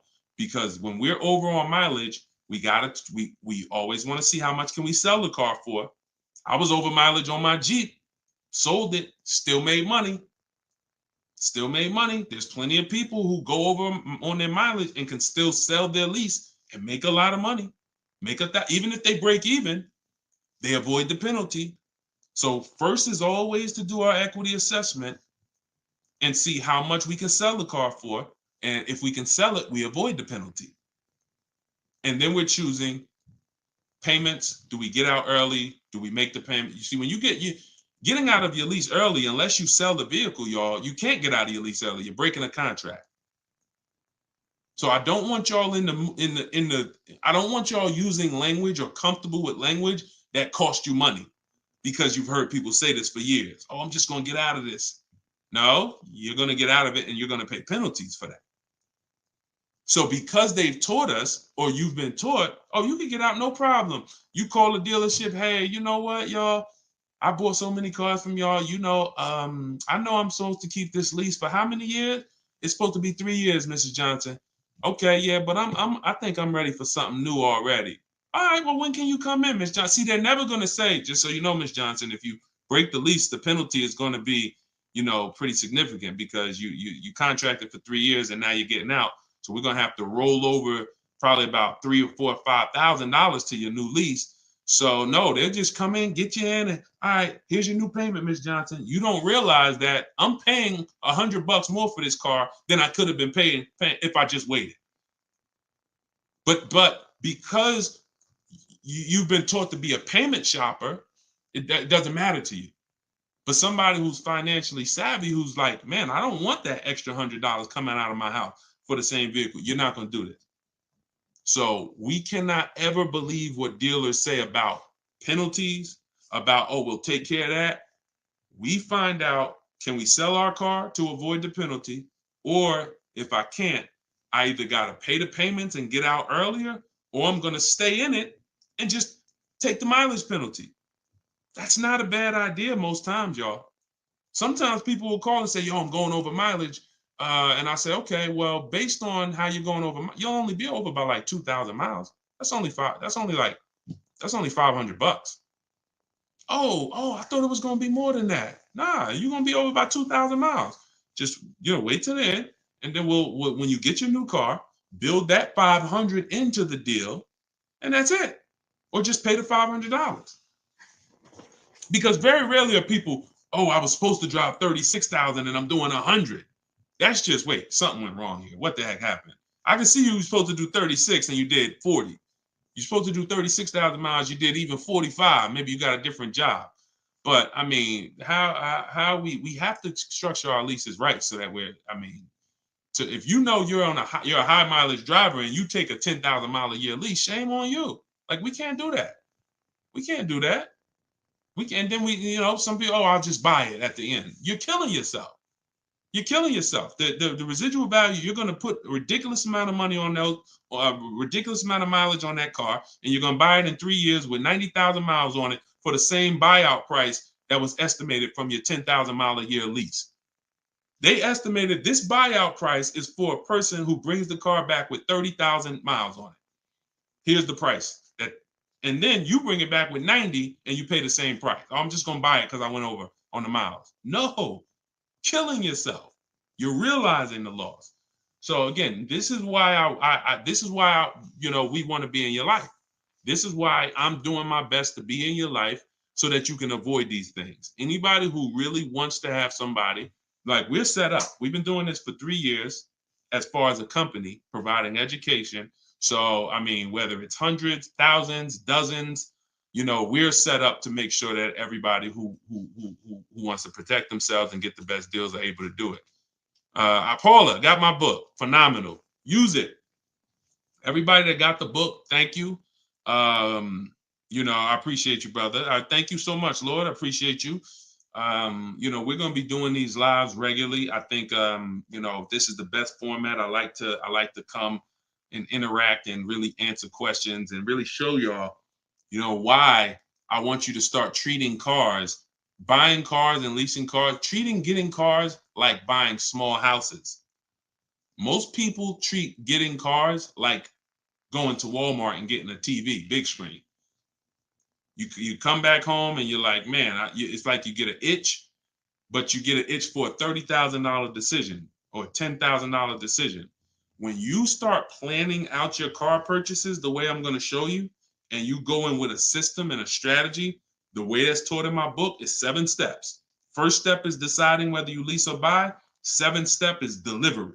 So by the time you get to step 7 in my book, by the time you get to step 7 of what I teach, you should be picking up your car or it should be being delivered to you. So it's not about learning and reading and then, okay, Deshone, I just read everything. I just learned everything. I just watched all the videos. Now I'm ready to go get my car. No, we're going to you learn by doing. And if I teach you a different way to shop, different things to do, by the time you get your car, you're going to be like, oh, I didn't need Deshone to tell me what to do step 1 through 7. I just needed him to tell me this is step 1, do that. And then when I'm done, I come back. Okay, Deshone, I did step 1. What's step 2? Here's step 2. Do this now. Okay, perfect. Let me go on these websites, do step 2. Perfect. Just did step 2, Deshone. Perfect. Here's step 3. Do this. And we found that has been able to guarantee success for so many people. And that's how they're able to get the same deals that I get. Like this is this lady right here, this young lady, like Taupe. She got a BMW $54,750 BMW, putting dealers against each other. She got it for $690 a month. She got the protection plan and raised it up. Her payment on that BMW. Now, mind you, if you can see on YouTube, if you can see on Facebook, you can see this slide. $690 a month. People are paying for that $54,000 BMW. People are paying $1,100 a month.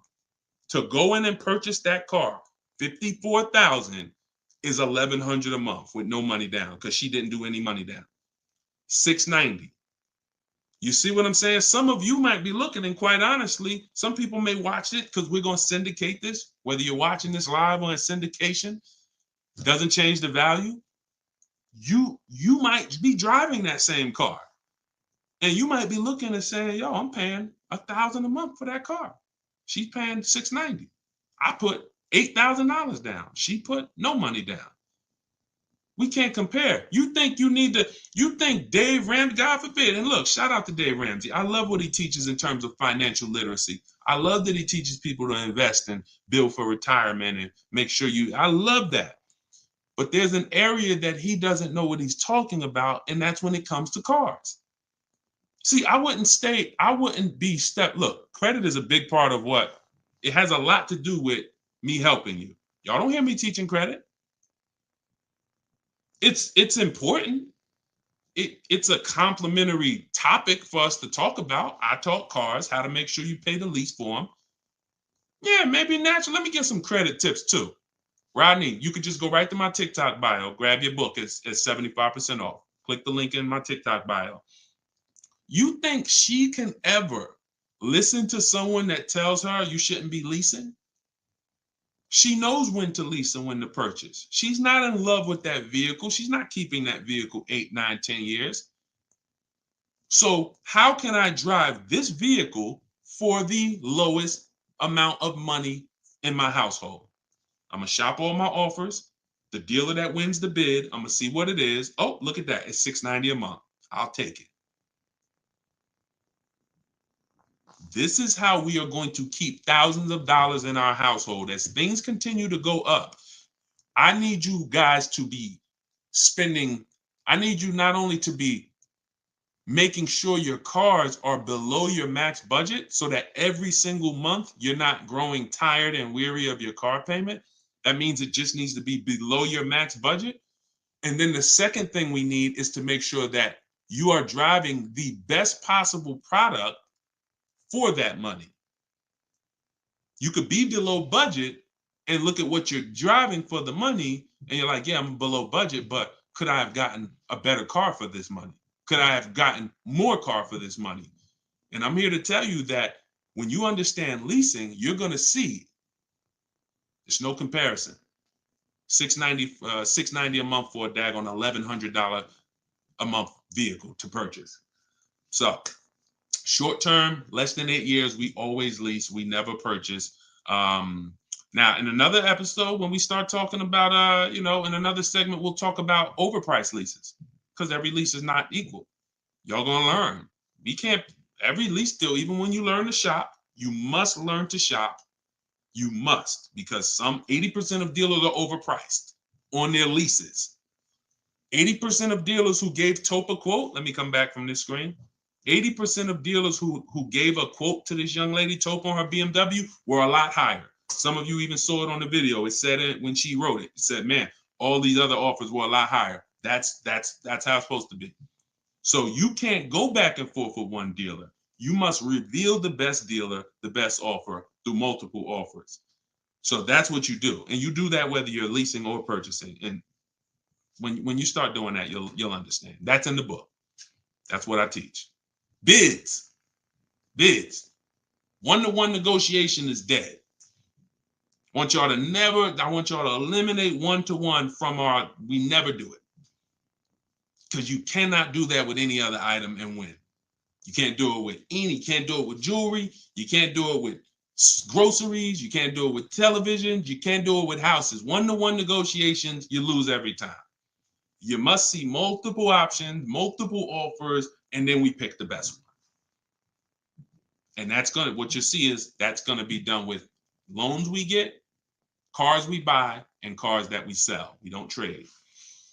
So, all right, yeah, this has been great. I need her contact. I don't know what you, I guess y'all having a conversation. I didn't know what y'all needed contact-wise. All right, let's see. Is buying and selling a car a good hustle? I'm not really teaching people how to buy and sell cars because, there's, if you want to go into the car business, that's not what I teach. Do I have to log out to purchase the book? You shouldn't have to. Let me try to reset. Let me know if it's still showing a $97 price or if everybody was able to get the 75% off price. Let us know. All right, I just reset it, so it should give you an opportunity to go back in there now and get your and get it at the 97% off. All right. Buy dealer loaner cars. It depends. Those can be great opportunities. But again, we still need something to compare it to, Tina. Tina on Facebook said, buy dealer loaner cars. Now, we will buy or lease a loaner car if it's a great offer. So when we reach out to dealers, you'll see in the book, I teach you to go to the website because I give you my scripts. I tell you what to say. Some of you could do it by phone if you want to call a dealership and try to get multiple offers, but I would only speak to a sales manager. And even then, you got to just make sure that you but only speak to a sales manager. But the point is, if they have a loaner car, it needs to be so much better than what I could get a brand new one for. So if, for instance, if the dealer that wins the bid is offering me $3,000 off on a brand new one, but a dealer with a loaner car is only offering me $3,000 off or $3,500 off, and it has 3,000 miles on it, I'm going to go with the brand new. But if I don't have anything to compare it to, then I might think 3,000 off is a good offer for the loaner car. See what I'm saying? See, price assurance is when you guarantee. I want y'all, listen, if you want price assurance, type PA in the comments. You want this every time you make a deal. Price assurance means I guarantee that I paid the lowest price that I could have paid. That's called price assurance. I want you to understand, some of you have been, though, is that possible with cars? That's what I want you to move from now on. I never want you to make another car deal without price assurance. How do you get price assurance? Multiple offers. It's the same way you get price assurance when you're buying groceries, when you're buying, spaghetti sauce. I know I saw enough offers to know there was nothing out there less. Not, I went in, I looked at one brand and said, I gotta have it. I like those. And it was $1 off. And I thought see, price assurance is the best thing with a car, because you literally can look at all these offers and say, this is the best one. It's amazing when you realize you're the prize. Some of you be like, man, I haven't been treated like I'm the prize. I know, we're gonna change that. When you use the systems that I want you to use, you'll realize, dang, I've been the prize the whole time. You mean all of these banks and credit unions would work this hard to try to give me, it's all these options I got? It seemed like before I really didn't know all my options. That's right. But when you now change the way you shop and you now move into a bidding mindset, everyone I'm going to do business with must win the bid. The bank, the credit union must win the bid. And then I'm going to give the dealers a chance to see if they can beat it. Now they bank's going to get a chance to bid. Very soon we'll talk about how to do that without affecting your credit. I want to show y'all this bank bidding war process. We have a specific way we shop for loans, credit unions, banks. We let dealers access our credit, and the way it shows as one inquiry when it comes to affecting our score. You must learn that, because when you see how much money is in the loans, you're gonna be mad. You're gonna be like, dang, I never shopped around the way I should have for my loan. I never shopped around. That's fine. No, there was no one to tell you. Now there is someone to tell you that if you have a $30,000 loan and the interest rate is 5.9, if you could have got 4.9, that'd have saved you $1,000.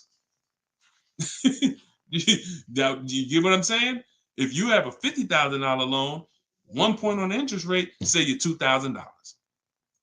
So we must imagine if you could get 2 points lower, say you $4,000. So we are excited to try to get money off the car. We're going to be just as excited to make sure we're not giving that money in our loan. The banks are not loving us because we don't want the banks to like us. We want the banks to say, man, we barely making any money on this loan, but we'll take it. You don't want the bank to say, every time they need a loan, they just come right to us. They love us. Give them 5.9. They don't ask no question. Give them 6.29. Give them 7.2. Whatever. They're not gonna shop. No, we don't want that. So, all right, y'all. So I will be back for another segment. These are the things we're gonna continue to do. We'll be live on all 4 platforms. We look to partner with more platforms in the future. So if there's a platform that y'all think we should be on streaming, let us know. Right now, we are, Facebook, Instagram, TikTok, and YouTube. So it's been great. We had probably, consistently 400 or 500 people on here. And so if you want to get your book at 75% off, as long as the timer hasn't come down, you should click the TikTok bio. Name of the book is Car Shopping for People That Hate Car Shopping. If you Google it, you'll see it's already rated 4.94 on Goodreads. We have 31 reviews. So we're on our way to being a 5-star bestseller. And it's really the people using it. So I want you all to use it. Get it for 75% off. Normal price is $97. Download it immediately. Start to use it. If you're on YouTube or Facebook, you can scan the QR code and get your copy, or go to Deshone's book. Yes, Mandy. Facebook is the same handle, Deshone the Auto Advisor, on every channel, whether it's YouTube, Facebook, Instagram. It's always Deshone the Auto Advisor. So we'll be back to answer more questions. We'll be talking more about leasing, but we'll be talking more about deal structure, shopping, how to check and make sure cars are reliable. There's a lot of cars going out here with bad reliability ratings, bad longevity ratings. So they are not the cars that we need to be buying for keepers. We got things we got to look out for, y'all. Like, this is the tip of the iceberg. We're buying a car to keep. You know how many people have bought a car, it wasn't quality, we didn't check longevity. I thought I was going to keep it 8 years, 10 years, but car started giving me issues, transmission issues at 80,000 miles. I didn't know that. We got to make sure we're checking these things. We got to make sure we look into every, so we'll break this down step by step. I'll be going over my system, my 7-step system, and just going deep with pieces of it and answering you guys' questions. Borrow against your money in the bank. Yeah, that's fine. Whatever gets you the biggest net return, Tina. She said, I don't get loans. Borrow against your money in the bank. As long as, just whatever gets you the best net return. I'm just here to tell you that interest isn't the only loss on money. Opportunity cost is a loss when it comes to financial. If you were taking a class on finance, opportunity cost is real. If I could have put my money in something and made 10% on it, but my money was in a car and I didn't have that money, and that money is losing me 10% in the car. So let's just say I put the 20 grand in the car, and then every year that 20 grand is worth 2,000 less, then I'm losing. It's a negative 10% return every year on that 20 grand. When I could have had that 20 grand somewhere getting me 10%, use the bank's money at 4%, and now I'm still at a net positive when it comes to, am I richer at the end of the year? Am I richer at the end of the month? So I just say that to say we've been taught when it comes to finance, we just talk interest. Oh, I don't want to pay interest. I don't want to pay interest. But I'm here to make sure everyone knows the total package of why people who don't pay cash for cars, who could afford to, who literally can write $100,000 check for anything they want, why they don't. See, I'm not interested in, I'm interested in why the people who could pay cash for cars choose not to. And it's not what you've been taught. Some of it's not because, they just love debt. Now, these people have paid off houses. So these are the things that we're going to be talking about. So, and again, all in my book. If you want it all in one place, grab your copy. But yeah, this was a great segment. We will certainly be back. Always a pleasure. And just make sure you're subscribed so you do get notifications when we go live. Make sure you're subscribed on TikTok. Make sure you're following so that when we're live, you can jump on because we're going to be doing this a lot. All right. I'll see y'all soon. God bless everybody.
I'm on TikTok. All right. This is our first time going for everybody. So I think we're hold on, let me hit Instagram. See, but then when I come here, I hit go live. Okay, here we go. We're good. We're good. I think we're good on all 4 platforms for the first time. Listen, if you are car shopping now or in the next 12 months, I want you to type me in the comments. No matter where you are, I want you to type me in the comments. We are live on Instagram, YouTube, Facebook, as well as TikTok. Good to see you, Colette. Good to see you, Andrew. After you come in, we haven't done this in a while because I'm just getting back into going live. But if you've been with us for a little bit, you know we do a roll call. Where are you checking in at? Good morning, good afternoon, good evening, depending on what time. I see you, South Carolina. Okay. As you come in, if you're on TikTok, could you hit the like button and just, let TikTok know that we're going to be spending some time here. We're going to be talking about some serious money as you come in. If you could like the broadcast, if you're into financial literacy, this is the Auto Advisors. Like this, the name of this segment here is the Auto Advisors. We're going to be doing car Q&A. If you don't know me, this may be your first time seeing me.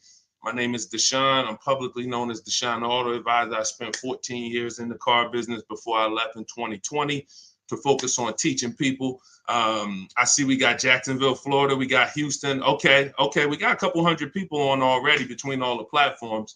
We have Philly in the house. I see you. As you come in, just get your questions ready. What I'm going to be doing is going over various topics and doing lots of Q&A. So we're going to be spending this time that, y'all going to hear me go from things like leasing versus buying to things like structuring your deal and budgeting, all with the goal of helping you get below market car deals. So as you come in, if you could tag somebody, I promise you, here's what's going to happen. If one of your friends finds out that you've been following me, following the channel, using what we talk about over here to save money on cars, and then you didn't tag them and they find out later, man, I found this guy, Deshone, he's on, and you're like, hey, yeah, I've been following him for years. And they're like, man, why didn't you tag me? Why didn't you share the wisdom? So I want you to definitely do that. And I guarantee your friends will thank you. So as we come in, let's get ready for Q&A. I just want to make sure I did all the housekeeping. My new digital book, Car Shopping for People That Hate Car Shopping, is on sale right now. It's 75% off for our launch, so it will be 75% off the whole time that we're on. If you're seeing this video, you can go to deshonsbook.com, get your copy for 75% off. It's a digital book, and it's digital for a reason, y'all. It must be. I got links in there. I got links to scripts that you're going to be using.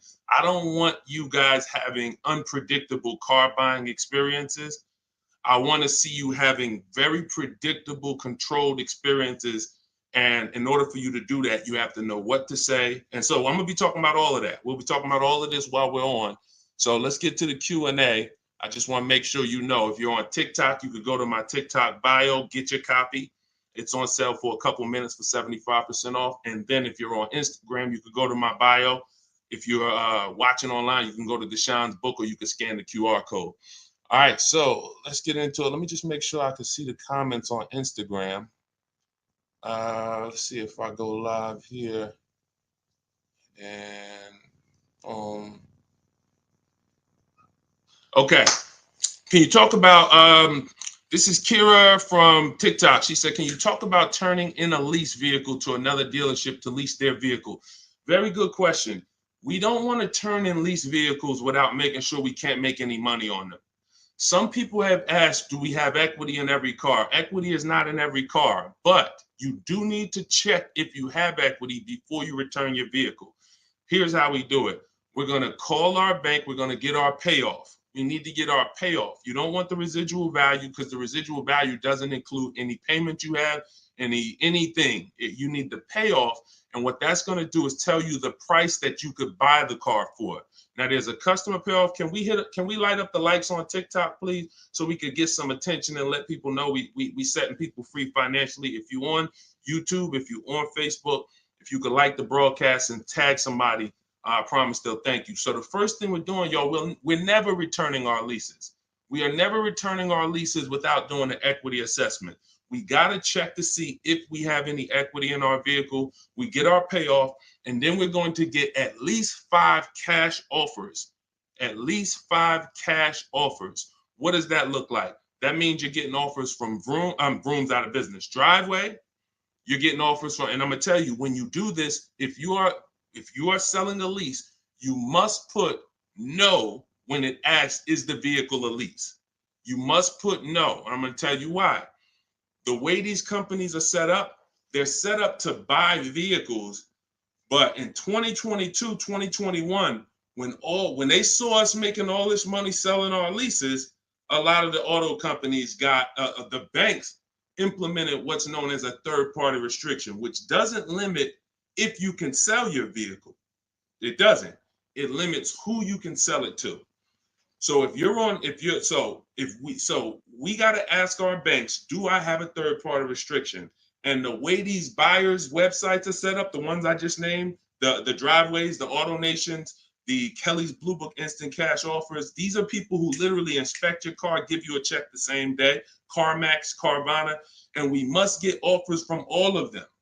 See, we don't realize, as y'all learn more about saving thousands effortlessly and easily, you're going to learn it comes through bids. It comes through bids. It doesn't come through giving one person an opportunity to buy your vehicle. We must get bids. When we let the market bid on our vehicles, we're going to win every single time. We're never going to worry about if we overspent. We're never going to worry. This is all in the book. So everything I'm teaching y'all on this live and in my free vid, it's all in my book, step by step, 75% off, get yours. But you have to know exactly what the market will pay for our vehicle. We must know that, and that's very easy to do. Going to these websites, getting these offers. Their offers are really good. They put their best foot forward. Sometimes the dealerships, which are Kelly's Blue Book, Instant Cash Offer, AutoNation, they might try to, what they're trying to do is put a number online and see if they can stand by it. So we got to make sure we're very accurate when we tell people how much, what the condition is of our vehicle. But then we're getting offers. So if you get those offers, y'all, and you see that those offers are $1,000, $2,000, $3,000 more than your payoff, then that means you have equity. If it's $4,000 or $5,000, that means you have equity. And here's what you got to know. The customer payoff for our leases, when we're done, we're still talking about answering this young lady's question about what the lease in process is. She asks, should we return a lease and lease another vehicle from the same dealer or a different dealer? What I'm trying to tell y'all and get across to y'all is all of our transactions from now on, who we sell our car to, that's going to be different than who we buy our car from. See, y'all know that the car business has programmed us to give the dealership 3 transactions. We're going to buy a car from them. A lot of times we're going to trade our cars in, and then we're going to get our financing from them. What I'm telling y'all is, as you use what I teach and you really want to save thousands and thousands and guarantee your best deal, if you want to guarantee every time you get a car, it's your best price possible, type me in the comments. If you want to just type a G for guarantee. I want to know every time. In order for y'all to do this, we got to start separating our transactions. So I see you, Terry. I see you, Israel. I see you. Okay, so we all type in G's. This is what we must do to guarantee that we got the best price car. I see you, Father of Legends. I see you, Johnny Martinez. All right, we live on every platform. So when we are shopping, when assessing our equity is the first thing we do after we decide if we're leasing or purchasing. I'm telling y'all that in the steps of car buying, we got to know what order we do things. It's just like baking a cake. If we put the eggs in first and then we put the milk, and it said, no, don't put the milk in until, I don't know, you've let the thing sit for 10 minutes. You just put the milk in, it's not going to be right? So order is important. Shout out to the sharers. I appreciate it. And listen, I appreciate everybody who shares. I appreciate everybody who helps us spread this message. And in time, we're going to do something great for the sharers, because we can't do this without y'all telling people about it. So this is the equity assessment. We don't worry about what car we're going to buy yet. We don't worry about who we're going to get our loan from yet. Here's why. Until we know what our equity position is, we don't know what we're doing. Example, if you run your equity, you find out you got $3,000. Well, that money is as good as cash in your pocket, or you can put it into your next transaction, or you can put half in your pocket, half into the next transaction. Y'all see why knowing your equity position is super important? Here's another reason. Let's say we have negative equity. Negative equity means we owe more than the car is worth. In my book, I talk about, and you'll hear me talk about it in my free videos, there's only 3 things you can do with negative equity. You can pay it off. I call it paying the difference. You take the highest offer. If it's like 2,000 or 3,000 different, you just pay it off and you're now done with it. No baggage. You can transfer it within limits though. So when you go to transfer negative equity over, this is where we get to the point where negative equity can either stop our deals or it can literally kill our deal. The bank is only going to approve a certain amount above the value of the car we buy. So let's say we're buying a $20,000 car. The bank's not going to approve 30,000, 40, 50,000. They're going to look at the price and say, wait, car's worth 20. We might lend 26, depending on the customer's credit, but we're not lending 30. We're not lending 35 on a $20,000 car, which means if you have 8 grand, 10 grand of negative equity, you can't transfer all of that over because you're going above the loan to value ratios. This is why negative equity, knowing the cause, is important. And there's 2 causes. You don't understand leasing and you're switching cars with loans on them. If there's an emergency, we understand that. I see y'all. Shout it out. We live. Literally, I see between all the platforms, we got about 400 or 500 people on here right now. So shout it out. Can we get the TikTok likes up? Can y'all keep tapping the screen on TikTok? Let's make some noise over on TikTok. But we're doing great. So this is why we can't move on. But I'm telling y'all, 99 times out of 100, I've been in the car business since 2006. I left in 2020. I left in 2020 and it hasn't changed. The cause of negative equity, 99 times out of 100, is you don't understand leasing. You buy cars, you're not keeping them long enough to pay them off and win with the depreciation. It's not just paying off the car. Some people say, oh, Deshone, I pay off my cars in 2-3 years. But your car's depreciated value is what you need to try to avoid. You need to try to avoid taking depreciation hits. And what y'all going to learn more from me is the 8-year rule. I've already done the math. I'm going to show it to you in time, if you just stick with us. But if you believe me right from the start, you're going to win. If you're not keeping cars 8 years, you're losing thousands of dollars not leasing cars. Does not matter how much you drive. Does not matter. Here's why. Listen. Who was taught? Oh, we lighten up the likes on TikTok. All right, I appreciate you, TikTok. Appreciate all of this. Let me ask you a question. Everybody on here. Who was taught never to lease cars? Be honest. I want you to type never in the comments. If you were taught never lease cars, if you've heard that from someone, I want you to type that in the comments. Here's why this is so important. This is all in my book. My book is called Car Shopping for People That Hate Car Shopping. It's a digital book. And for the grand opening, it's not a store. For the launch of the book, the official launch, we're doing 75% off for everybody. So you could go to my TikTok bio, you could go to my Instagram bio, you could go to deshonsbook.com, or you can scan the QR code and you can get your book for 75% off for a couple minutes. So we have a lot of people who were taught never lease a car. Never lease a car. Let me tell y'all how much. I'm going to give you a little sense on how much that's cost you. And then, we'll go deeper. Everybody, let's say you're a person who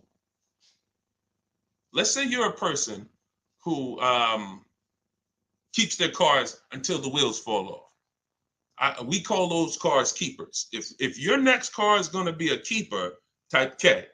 That means I'm going to keep this thing until the wheels fall off. I'm going to keep this thing 8 years minimum, 10, 12, 15.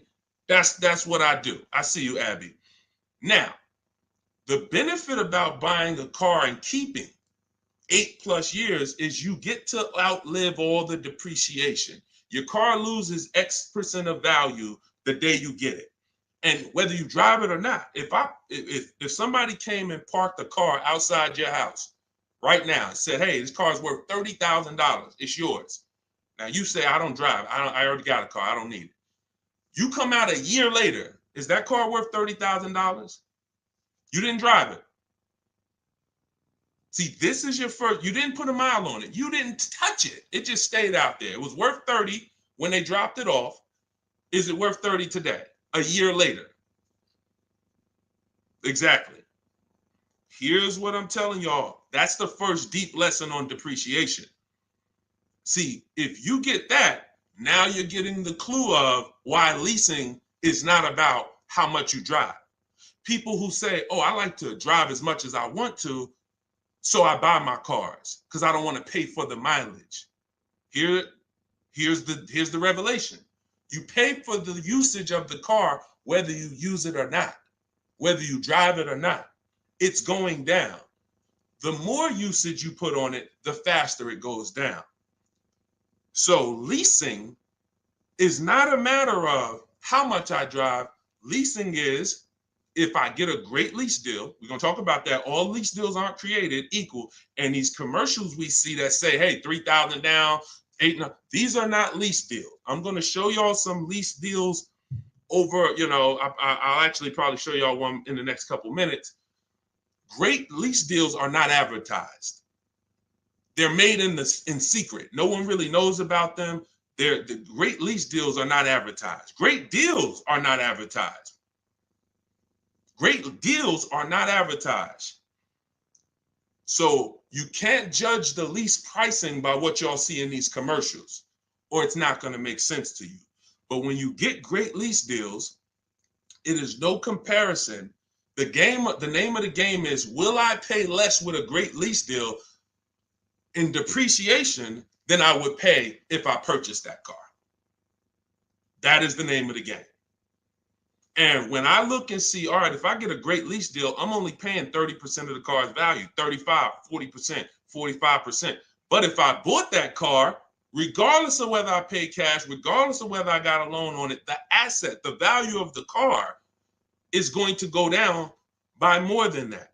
So what we're doing when we're leasing versus buying is we're trying to hedge against depreciation. We're trying to acquire a car that says, based on how I got this car and the price I'm paying for it over 3 years, it's thousands less than if I would have went and purchased that same car and just took the value of the depreciation. And this is what I'm telling y'all. They've hid you can't understand this when you're just tied into payments. And a lot of you know, payments have nothing to do. Some of you who are a little bit more financially savvy, payments have nothing to do with the deal on the car. If you don't know that, you're going to learn that the more you hang out here.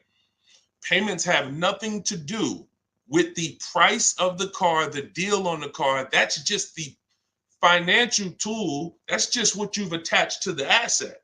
If you go and you overpay $10,000 for the car, doesn't matter if you got a loan on it. Doesn't matter if you did no money down. You overpaid by $10,000 for the car itself. That's focusing on the asset. So leasing, y'all, is for people who don't keep their cars more than 8 years. It's that simple. If you do not keep your cars more than 8 years, you cannot outlive the depreciation that the car is losing. The money, you go out, slap 30 grand into a car, that car is losing money for you every single month. So you're trying to say, is there another way I could get a car where I'm not paying this kind of money? If I'm losing $500 of value every month in my car, is there a way that I can lose less than that? And what I'm going to show y'all is leasing is just the way. So these are the first two steps. The young lady asked the question about returning her lease, but I want y'all to know that that's step 2. We assess, can we make any money on our deal, on our old car? And then, but the first thing we got to do is decide buying versus leasing. Lease the loan. Good Time said, lease the loan car was good. Welcome to everybody that jumped on. My digital book, Car Shopping for People That Hate Car Shopping. Everything, it's 75% off. You can get your copy while we're on here, but we're going to be going deep on Q&A for at least, I'm not even watching the clock. So Just go to my TikTok. I don't think you're going to leave the broadcast either. If you go get your copy, go to my TikTok bio, go to my Instagram bio. If you're on Instagram, wherever you're at, if you're on YouTube, scan the QR code or go to deshonebook.com and get your copy so that we can go deep on this. I don't want you trying to just remember everything that I'm teaching. I want you to have a reference point, and it's affordable for everybody. It's normally $97.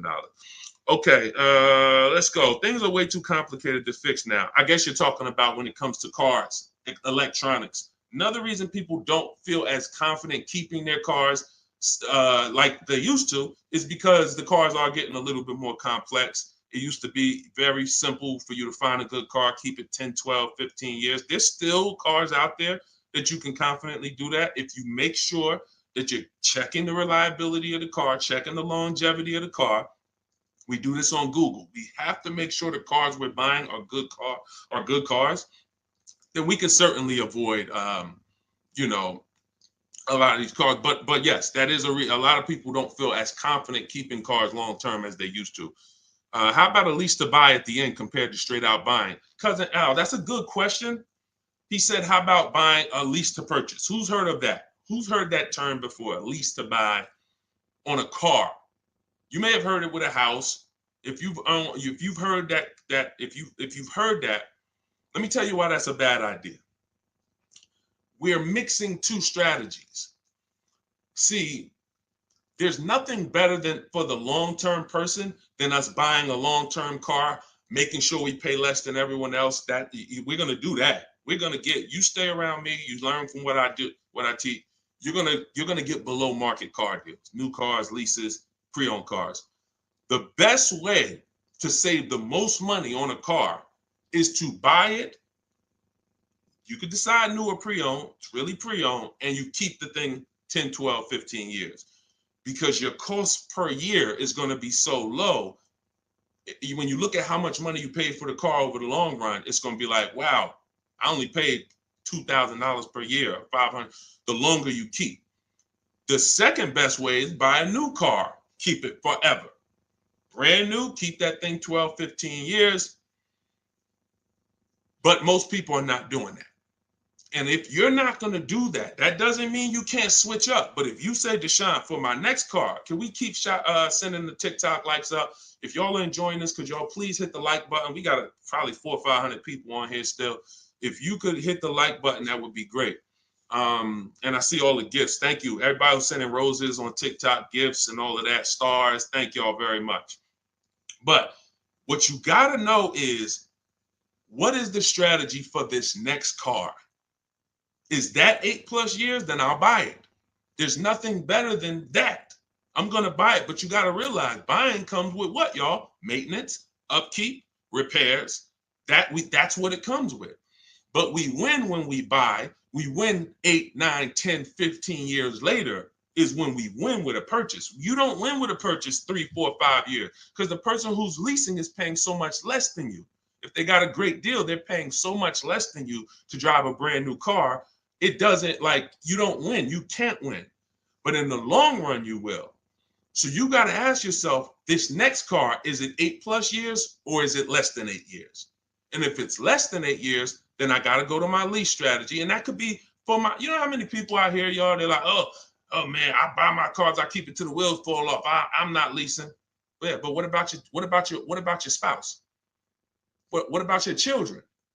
That car you buying for your 22-year-old college student, are you think they're keeping that car for 8 years like you are? No, probably not. Then you should be thinking about, you shouldn't even be thinking about, you should be going to the lease play for them. You know how many people have put their kids in a $21,000 car paying $500 a month, $20,000 Toyota Corolla, paying $500 a month because they wanted to buy them their first car, and they go get them a $20,000 Corolla that they could be leasing for $300 a month. And then that kid wakes up in 3 years and they're like, man, I'm paying $450 a month for a Corolla.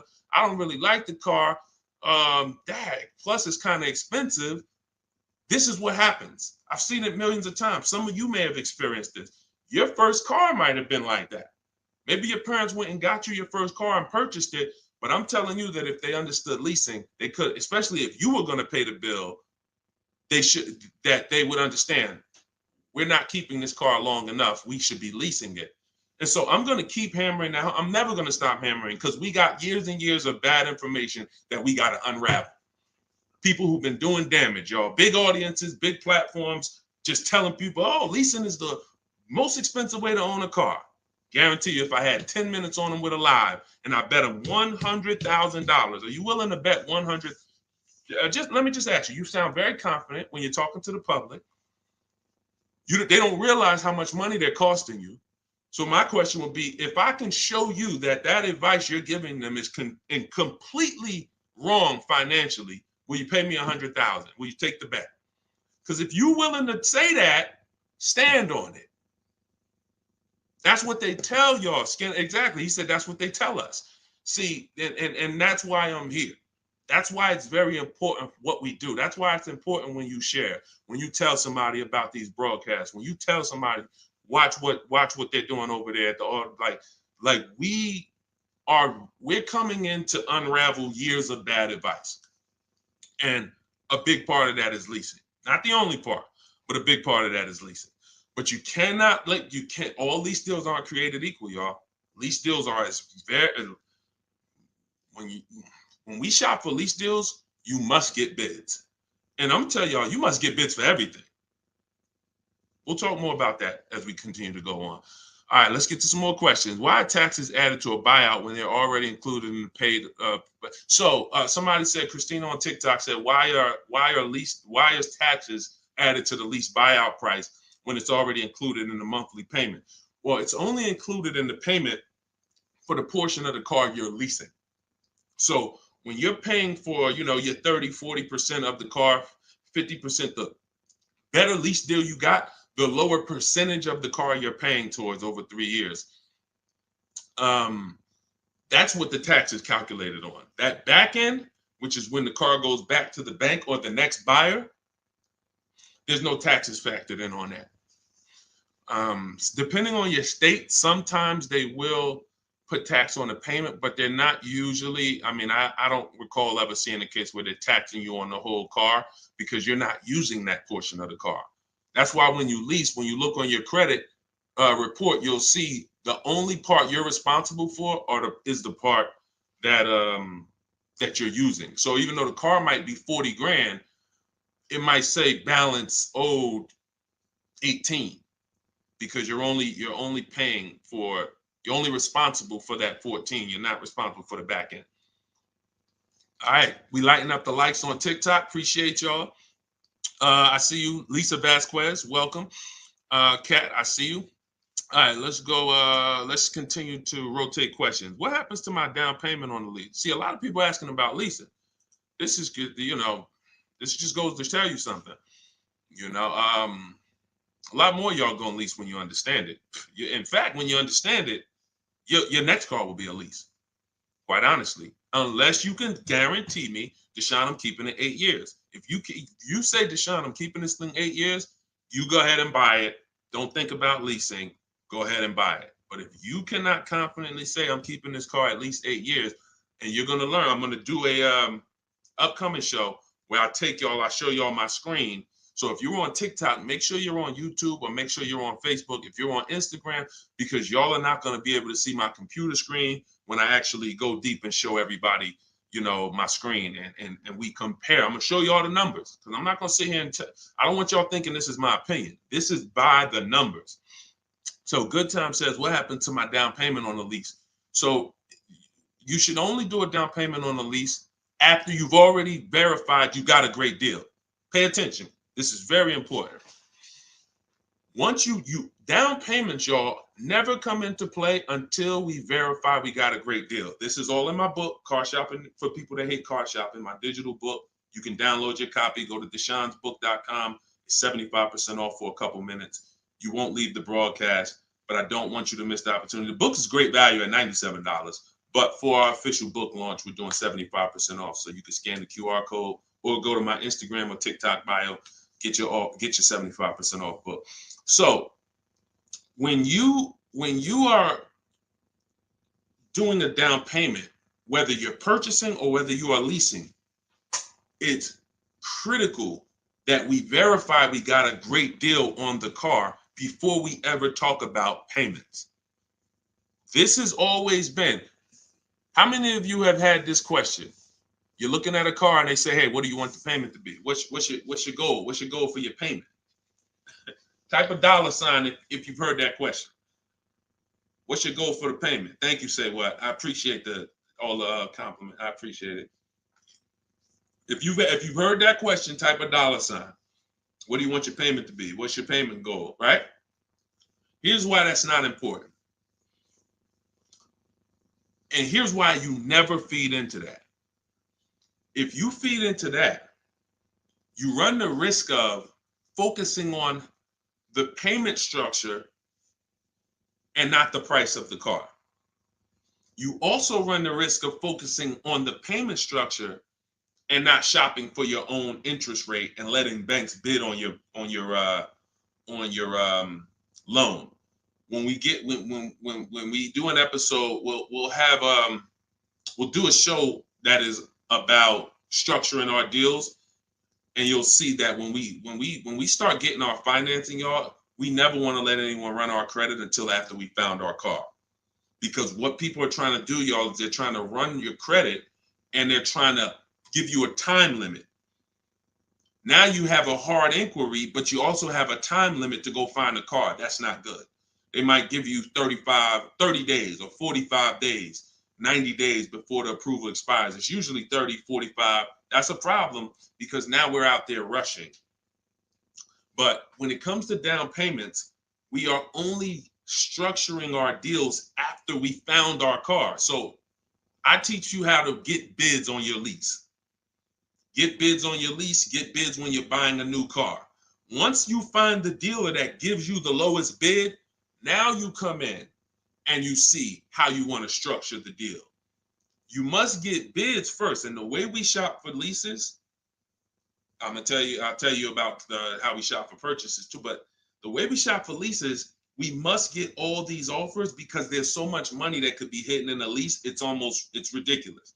People would love for y'all to come in and lease and come in and say, oh man, Deshone said, I'm gonna start leasing. Now you go in and they structure you a lease deal. It looks better than a purchase, but it's still not a good deal. So that's why we gotta know when we are shopping for leases, we are always shopping offers with, here's how you shop them. This is in the book, but if y'all want to try to remember this, be my guest. You are getting your lease deals, your offers with first month's payment total out of pocket. First month's payment. Now look, when you shop for a brand new car, you are always getting your offers with tax, title, license, all fees included. When you shop for a brand new car, you're getting your offers from multiple dealerships. I do this online. You can call them. I would suggest you do it my way. But if you want to call them, you can talk to a sales manager and you say, hey, I got this car. I'm looking to see if you got something similar, but I need an offer with all taxes, fees, everything included. And now you're comparing that. But I would only talk to a sales manager if you're going to go that route. Again, in my book, I teach you the scripts. I got the emails that we use to do this because you want to use my words. But if you're not going to use what's in the book, you should be calling and asking for a sales manager and just give them an opportunity to beat the quote. That's a manual way to do it, but it's still better than you going back and forth with one dealer. We cannot go back and forth with one dealer anymore because when you start getting bids, mark my word, it's going to blow your mind when you see how overpriced some dealers are. When you see how overpriced some dealers are, it's going to blow your mind. So in order for you to shop your lease quotes, you're shopping your lease quotes with no money down, so good time. When you talk about what happens to your down payment on a lease, well, you're not putting your down payment down until you got a great lease deal. So you get your lease deal, first payment, and then you divide that into the monthly payment. Into the MSRP. Very important. Let me give you all an example. Pull up my calculator. So let's say I got an offer of $500 a month on a $40,000 car. That's what's called a 1.25% lease. You take the monthly payment and you divide it into the MSRP. That gives you a percentage. The lower percentage, the better the deal. And this originated from some of who's heard me mention the 1.5% rule for bad lease deals. Type me if you've heard that. No, you don't have to tell them you're pre-qualified before you go. It's not even a question. We're just shopping for the price of a car. So you've heard, okay. Okay. So, see, and I looked at another question while I was in the middle of answering one. So, wait, we were talking about lease quotes. We were talking about, okay. Okay, that's right. The 1.5% rule. So when y'all hear me mention the 1.5% rule, I'm telling y'all, again, it goes back to the fact the lease, the name of the game with a lease is how much can I pay for a car over 3 years that I'm giving back? The lower, the better. So since the beginning of time, people who got great lease deals knew about the 1% rule. The 1% rule said, if I buy a car, if my lease payment is 1% of the MSRP or below, it's a steal.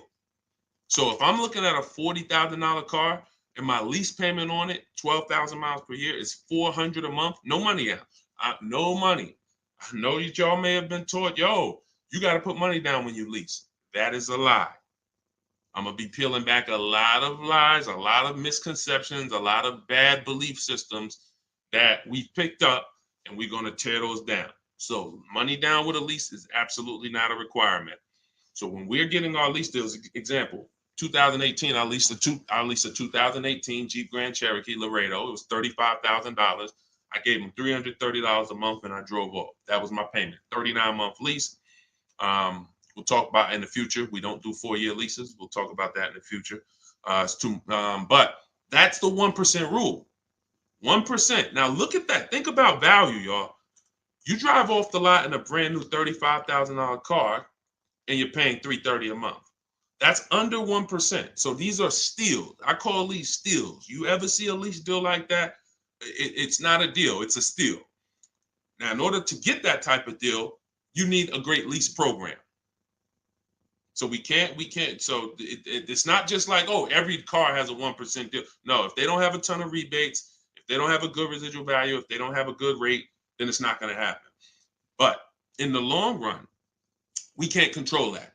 All we can control is how we're going to shop. And the way we shop is get your first month's payment. Is you tell every dealer, give me a quote with first month's payment, and put all the taxes and all the fees into the monthly payment. And then you let me know what that is. And you have to know the MSRP, because you divide that monthly payment into the MSRP, and that's going to tell you the percentage. If you see 1.35, 1.45, 1, these are good deals, really good deals. We still need to compare, because I got people who are getting, look, if we don't compare, you could be in trouble. You don't want to just take a deal. There are people who think, oh, I thought a 1.25 was a great deal, and then I end up getting 1.1. You know, so we can't ever assume what's a great deal. We just have to know what a bad deal is. That's over 1.5%. They got me on one of my last leads. Listen, good time. Don't feel bad, man. It is something a lot of people are going to discover the more you work with me, that you have overpaid. But there's been no one to tell you. So there's been no one to tell you. So 1% still, 1% 5 is the max. Exactly, K-Dub. That's the exact formula and ratios we use for measuring great lease deals. 1% or lower is a steal. Between 1% and 1.5 is a deal. That's great value compared to purchasing. So when someone drives off the lot with a great value lease, 1.25, anything under 1.5, they're paying less than someone who purchased. They're paying less than someone who purchased. Once you get above 1.5, you're now going close to spending the same amount as the person who bought the vehicle, which we don't want, which we can't do. We eliminate the benefits of leasing. And some lease programs y'all are going to see are bad. You shop multiple offers and the lease programs are bad. We can't get those leases. I will never co-sign, because leasing is a value play. I will never co-sign you getting a car because you like the car a lot and overpaying for a lease, because the lease program is bad. Sometimes, I want a Range Rover Velar. The lease program is bad. All right, well, I'm going to go get a Genesis GV870, And then, you know, maybe in 3 years, the Range Rover lease program will be good.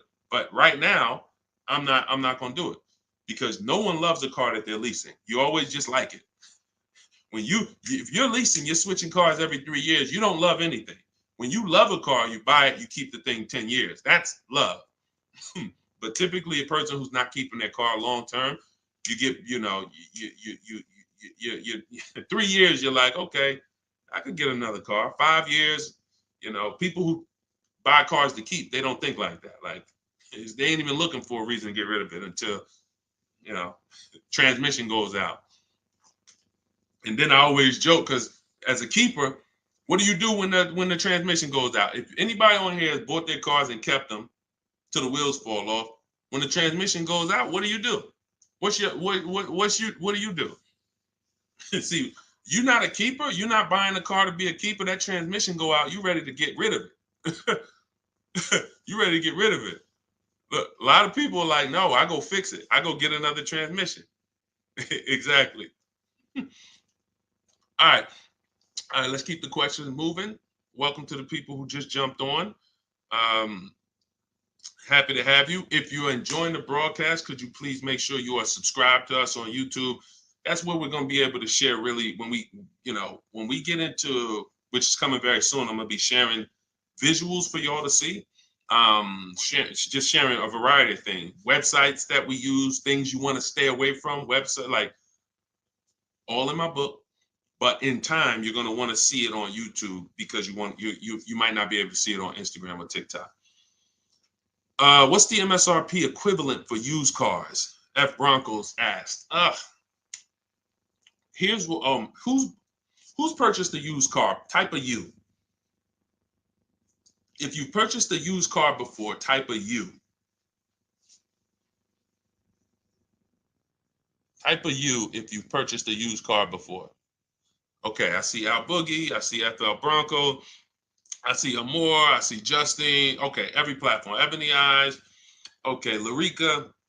All right, I'm gonna give y'all the biggest. This is gonna be major, y'all. And you're gonna see like, wow, how the heck could we even know we're getting a good used car deal without knowing this? Tell y'all how important it is to have the original MSRP of the car you're purchasing. So I have a 2020 Infiniti QX 60 truck. I bought it a year ago. It was 3 years old. Now I saved 42% off the price when it was brand new. Here's why it's important. We don't know when we're shopping on these used car websites. I call them marketplaces. Y'all are going to see in my book, if you do get my book, or even in my videos, you'll hear me talk about the multiple marketplace strategy where we're on these used car marketplaces. We got to be on all of them. But here's what they try to sell you on, because it's based on who's paying them. They're trying to sell you on market value. The true way to buy a pre-owned car, after you check to make sure it's a good one, but I'm talking about how do we know we got a great price on it? We must know how much it was brand new. We must know how much the car was brand new. Give you an example. I was looking at this Infiniti truck. I had narrowed it down to my top 3 or 4. I think I narrowed it down to my top 4. Now they're all white. They all look similar. They're all in similar price points. How do we choose? This is where we usually are stuck. And this is where we usually make a bad decision. I'm going to tell you why. I get the MSRP of these cars. By the way, my special strategy for getting the MSRP, one of them is to go to the dealer's website. Most dealers have a contract with Carfax, and that car will be on their website. That's my first line of defense. Again, everything I'm talking about, y'all, I don't hold back. It's in my book, or it's going to be in my free videos. But some people want everything in one spot. One spot, step by step. That's what the book is. 75% off in my bios, or go to Deshone's book or scan the QR code. So I look and I pull the MSRP, the window sticker for all of these vehicles, and what do I see? The 4 vehicles, the original price of them, one is 46, one's 48, one's 52, one's 54. Why is this so important, y'all? They've taught y'all to buy used cars based on what? Nothing. This is what we're asking for the car. Okay, I think I see some less than that. If all of these cars were 31,000, but one was 54, that's the best deal. In fact, none of those other deals are even close. That car right there has more packages in it, more equipment in it, special features in it. Those other cars don't. So the percentage of the discount that I'm getting off the car is higher here. Does not matter what the dealer's asking for the car. See, we've been taught you go and you focus on trying to get the dealer's price down. That is true in some cases. But what's more important is I need to know, based on what the dealer's asking for the car, how much off MSRP, original MSRP, am I actually saving?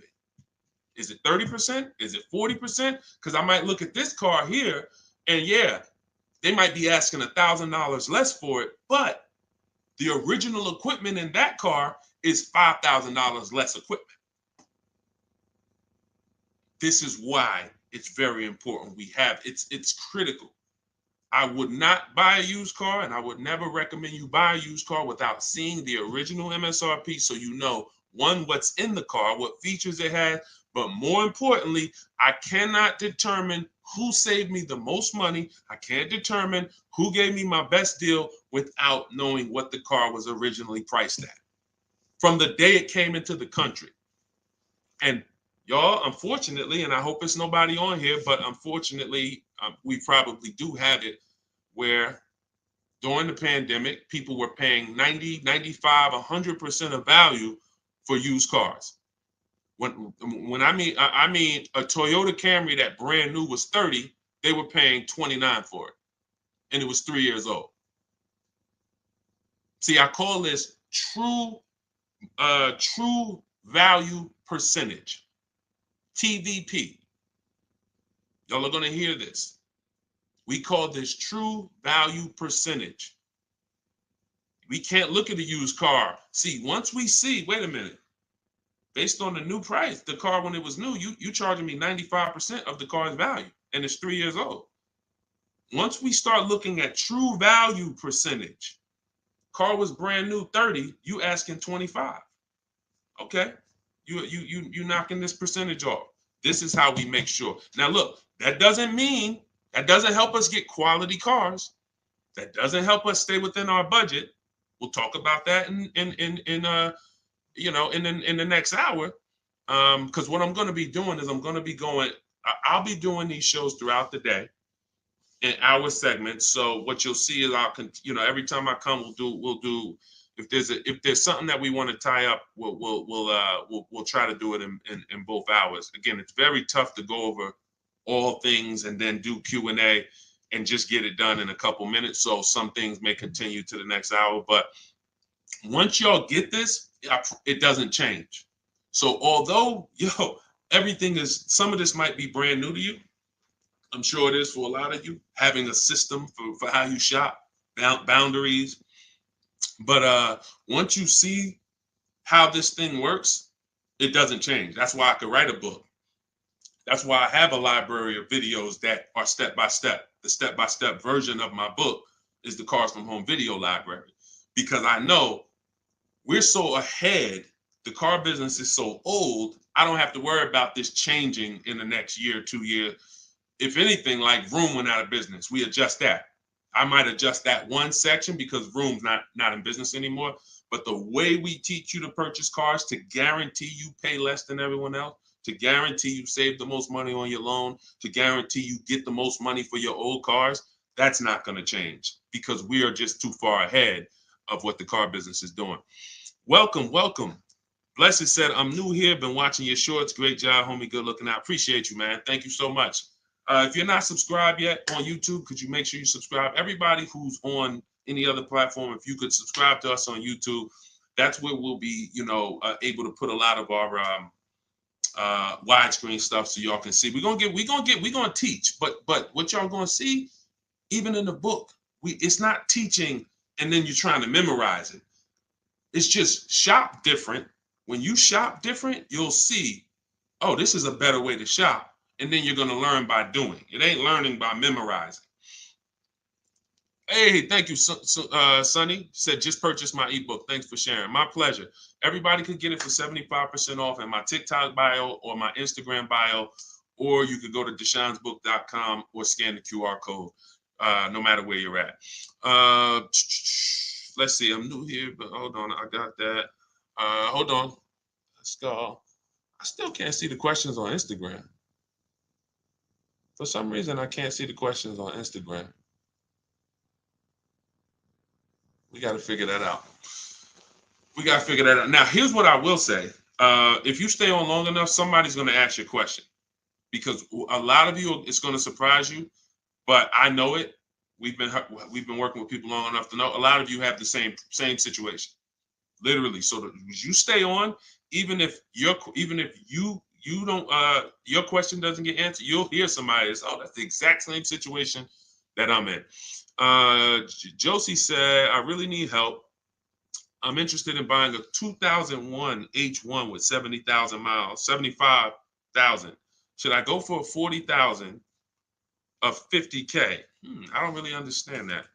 I really need help. I'm interested in buying a 2001 H1 with 75,000. Should I go for 40 or 50K? So I'm guessing you're saying I'm buying a 2001 Hummer with 75,000 miles. Or either is that asking price is 75,000? Should I go for 40 or 50K? No, we go for whoever wins the bid. See, we can't get into, here's where this could hurt us sometimes. You know what we do? We save a certain amount off the price of a car, and then we want to carry it to our next deal and say, well, we should save the same amount on this car. No, because we don't know what the programs were that allowed us to save 7,000 off that car. And I'm talking about new. Pre-owned cars, this is different. Pre-owned cars, you go to the market and you see who has the lowest car for the money. So we're not going local. It's two favorite words, y'all. And some of you, let me see who's been with me for a minute. See if anybody knows. What's my two favorite words when it comes to saving money? And again, this is, I haven't been live and we haven't done this in a, does anyone remember favorite words? Y'all wouldn't know on YouTube, I don't think, unless I used to say this a lot on TikTok. Oh, Alicia said they got kicked out of Instagram. Okay, so come on over to TikTok. All right, it still says we got a lot of people on Instagram, but that's good to know. Okay, we'll check that out. Does anybody remember my two favorite? All right, anyway, I'm gonna tell y'all, and now y'all will know this going forward. And I want these to be your two favorite words: multiple offers. Multiple offers. Very important. When I tell you, when you make multiple offers your two favorite words, you are going to save so much money. It's crazy. So I'm not buying something and there's only one of them out there. I don't have anything to compare it to. That'd be like me walking into the grocery store and I want chips. I really want some barbecue chips. And I go into the aisle and it's only one brand of barbecue chips. Wise Barbecue is the whole store. Now, I don't know if they're charging me a good price because I don't have anything to compare it to. They might say, oh, bag of chips, $4.99. Is that good or not? Well, we don't know. But when I see all the other options, same thing with spaghetti sauce. I need to see all the options. Same thing if some of y'all were buying a TV. If you had to buy a TV right now, if you had to buy a daggone 100-inch TV, are you worried about overpaying for it in this day and age? No, because you know, man, I'm going to go to Amazon, I'm going to go to Best Buy, I'm going to go on this Walmart.com, and by the time I see some options and see what they pricing at, I'm going to be able to choose the best one in 10, 15, 20 minutes, right? That's what comes through. That's price confidence. That's called price confidence. And the only way to have price confidence, to eliminate that feeling of, oh, did I overpay? You think I paid too much for this? Is to learn multiple offers, multiple options. So what you should be doing, Josie, is looking at so many H1s, wherever they are, that I know I'm not going to overpay because I see them all. I see where the price, and I'm gonna teach y'all, this is in the book, and I'll teach y'all in my video. We set up accounts when we're shopping for a new car, because once we know where the prices are, we want to be alerted every new car that pops up, every single used car that pops up, you want to get alert on it. You want that thing coming to your email the minute they post it, because everybody else is not going to be able to move on it because it's too fast. They need time. They need to, oh, let me see it. Okay. But if you know the used car market, like I'm going to teach you, if you know the low prices on this car is 40, the high prices is 55. Soon as that one pops up at 41, you don't have to hesitate. Speed is what gets people deals a lot of times, y'all. I've sat in front of people and I'm literally offering them, and this is back when I was in the dealership, and I'm literally offering them, like, the dealership is making no money. That's how good of a deal it is. And I'm like, listen, miss, like, I'm just telling you, we're making no money. We gave you everything. But they didn't take it. And I'm gonna tell you why. I can't blame them. They didn't have enough other offers to feel confident that what I was giving them was the best. That's the problem. So in order to have price guarantee, price assurance, for us to know that we are paying less than everyone else, we have to see multiple offers. And then in order for us to guarantee that we have not, that's just what it is. Price assurance comes through multiple offers. And then we have to get a quality vehicle. Okay. So all of this I will teach. It's hard to get, maybe like a lot coming at you at once. That's why I would love for you to get the book, Car Shopping for People That Hate Car Shopping, so you could dig into it, so you can see that everything that I teach is methodical. I don't want you trying to remember this. Get the book, take your 75% off for the launch of the book, and then dig in and you'll see, wow, he has this thing set up in systems so that I don't have to be trying to remember what to do. I don't want y'all trying to remember what to do when you're out here shopping for your car. I want you to have a roadmap, a blueprint, and that's what 7 Steps to Saving Time, Money, and Avoiding Dealerships is. Thank you, Curtis. Appreciate it. 10-4. Oh, 10-4. Thank you for the guidance. It's a rare vehicle. If it's a rare vehicle, that's fine, but you don't want to overpay for a rare vehicle. You need to see enough of them to know that you're not overpaying. You don't want to sit there. You know how many people got a rare house? Your value's down. You know, I got a rare house. So if the value is going to be down, think about it.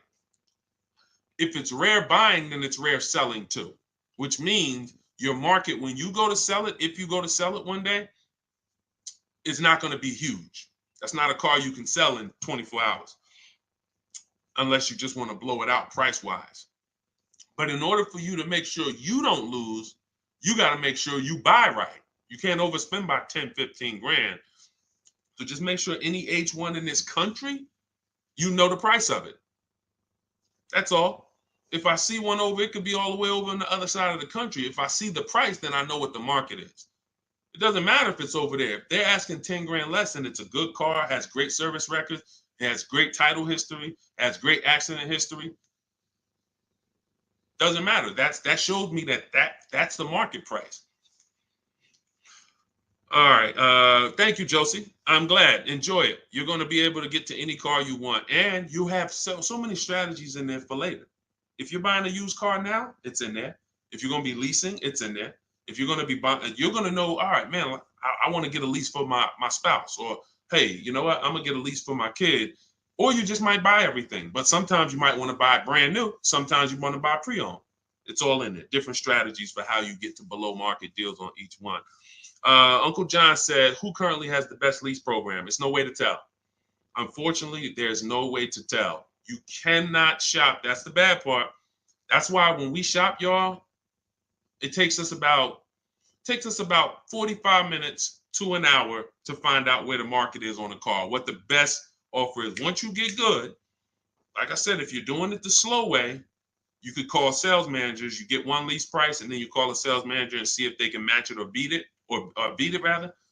But if you want to do it the fast way, I go through the websites. I contact the dealers through the websites, tell them exactly what I want. We do this for 25 dealers. And then you use my scripts of telling them what you want by email, getting the quotes, and you'll know in a matter of an hour, hour and a half where those offers are. But there's no other way. Because again, great deals aren't advertised. They're not going to advertise great deals. They'll advertise lease offers where they make money. Hey, bring us 35 grand. Bring us 3,500 plus taxes and fees, and your payment's $479 a month. Yeah, but you're putting down $6,000 to get there, and then no, those are not good deals. You're paying too much for a car you're giving back. So yeah, and so we'll cycle through various topics. We spent a lot this hour talking about leases, talking about leasing versus purchasing, and hitting a couple things. But what y'all will see is we'll do themes kind of each hour. I'm gonna come back. I'm gonna come back for the next hour, and we'll probably still stay on it, but we'll be able to get through more questions, because as y'all can see, some of these questions require a little bit more deeper answer. Just as if you were purchasing a house. I know they've made it seem like, oh, well, let's just ask a simple question and then let's just, it should be a super simple answer. Not when we're purchasing houses, right? It's never simple when we're purchasing houses, when we're getting mortgages, when we're investing. Why would it be simple when we're buying $20,000 to $50,000 to $100,000 vehicles that depreciate, that lose us money whether we drive them or not? That's danger. You got a real lesson on the dangers of depreciation in this hour. Like, ridiculous. You drive a car, buy it, park it outside, come back in a year. Car's worth thousands less. You never drove it, never got behind the wheel one time. So when you have that type of product and you're coming into your household, it can drain you of money if you don't structure your deal in a way where you've minimized your losses. The name of the game is to minimize the amount you're losing on these cars. Cars are depreciating assets. You can't make money on them. We did have a wave for years where we were making money on cars, but that's because the resale values of these cars, it was a once in a lifetime historic moment when all of our cars were worth 12 grand, 8 grand, 15 grand more than what they would normally be worth. So, those who cashed out did very well, and we were part of the group who were really spearheading helping people cash out while the market was high. But unfortunately, people bought while the market was high too. So this is we'll be talking more about these things every hour. So lease good for bad credit. Now what you're gonna have to do is set yourself up. If you can't qualify for a lease and you should be leasing, then now your goal is to now get prepared to lease. That might take you a year or two. And we're going to talk about how we buy an inexpensive car to get set up for a lease. We don't go out and buy a $20,000, $30,000, $50,000 car when we know credit's not where we want it. But if you give me a year or two, I'll get myself up to a 650, 670. I'll use an inexpensive car to build a good payment history, because I'm paying more for interest because my credit's not good. So the last thing I want to do is buy an expensive car and have a higher interest rate. Now, when I go to switch out of that car in 2 years, because I'm ready to get my brand new lease, now I got 10 grand of negative equity. That's now, first it was credit stopping me from getting the lease. Now I got too much negative equity stopping me from getting the lease. These are two things we want to avoid when we're trying to set ourselves up. And the way we do it is we make sure we buy the least expensive car we could get a loan on. We want the smallest loan possible. And then we get a reliable car, and our plan is to switch out of that car in 2 years. Make the payments, pay the higher interest, but that's okay, because in 2 years, I'm driving something brand new off the lot and I'm leasing it. So that might not be the ideal car. In fact, it shouldn't be.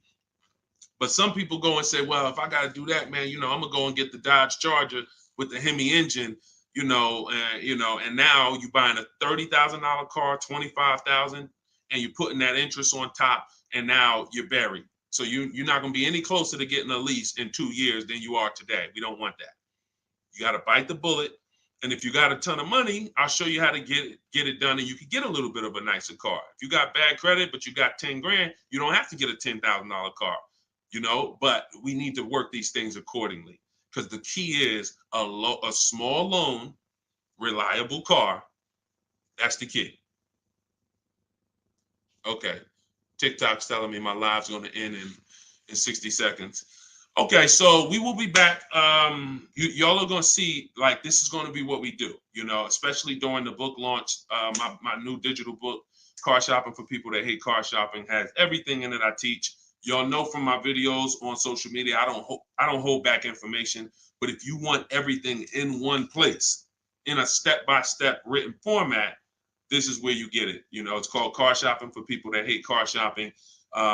7 steps to saving time, money, and avoiding dealerships. And that's going to allow you to take what I teach, mastering the art of shopping from home, mastering making dealers and banks bid against each other for your business, and so that you can be confident. But please make sure you subscribe so that you can get, and if you're on our email list, you'll get notifications of when we go live so that you can make sure you jump on. If you're in the market for a car, we want to make sure you are armed with everything you need to save tons of money. So thank you, We West Coast, a lot. Appreciate you. Instagram, we're going to get y'all involved, because somehow I'm seeing some of the questions and some not. Now the questions on Instagram popping up. That is so weird. But I trust that y'all got value, because, again, many of you do have the same questions. So we'll be back in the next hour. You'll get a notification if you're on our email list. Jump on. But if you get your book, I hope you enjoy it. I can't wait to hear your success stories, and I'll see you shortly.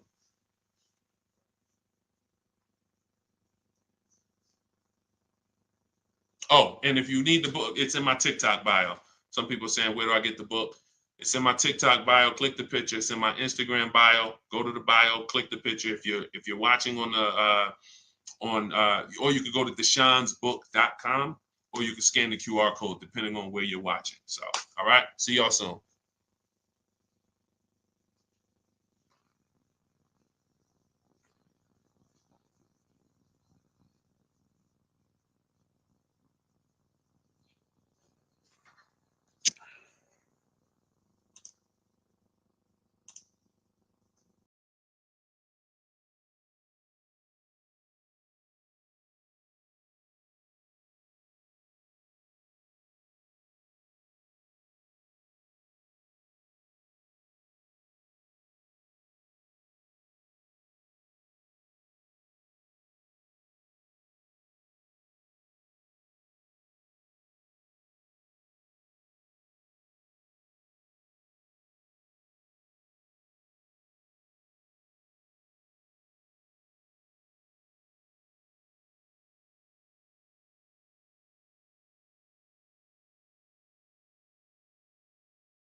Down a little bit more.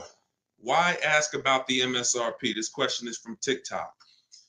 You need to know the MSRP for several reasons. If you're leasing, you need to know what percentage are you paying relative to the MSRP, because the 1% lease rule has always been based off the MSRP. If you got a lease payment and it was 1% of the MSRP, like $40,000 is the MSRP, your lease payment is $400 or less, then you basically stole a vehicle. And that rule has been around since the beginning of time. So when it comes to purchasing a used car, you need to know the MSRP, because how do you know how much you're saving if you don't know the original MSRP? How do you know how much you're saving? For instance, I bought a pre-owned Infiniti truck a little over a year ago. I paid 31 and change. I knew that the original MSRP was 54,545.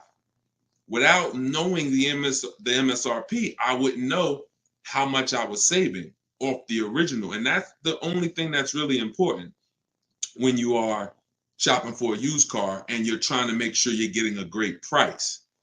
There's other things you got to be concerned. There's 2 main things when you're buying a used car.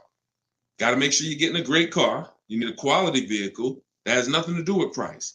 Then the second thing is you got to make sure you're getting a below market deal and make sure you're paying a great price for it, in which case you must know the MSRP.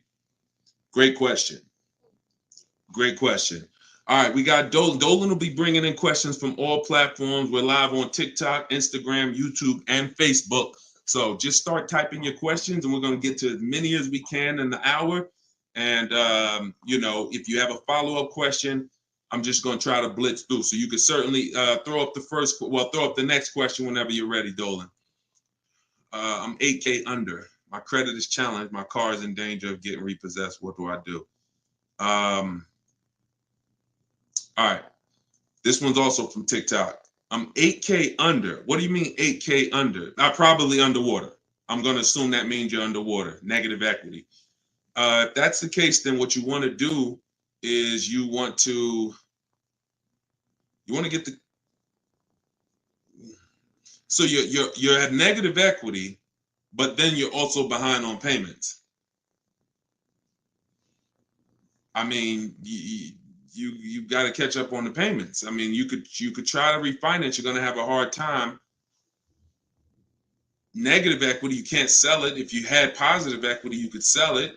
You gotta make money. It's grind time. Like you know, there's certain things in life where we have bills, and the only situation we can do is pray and go and make money.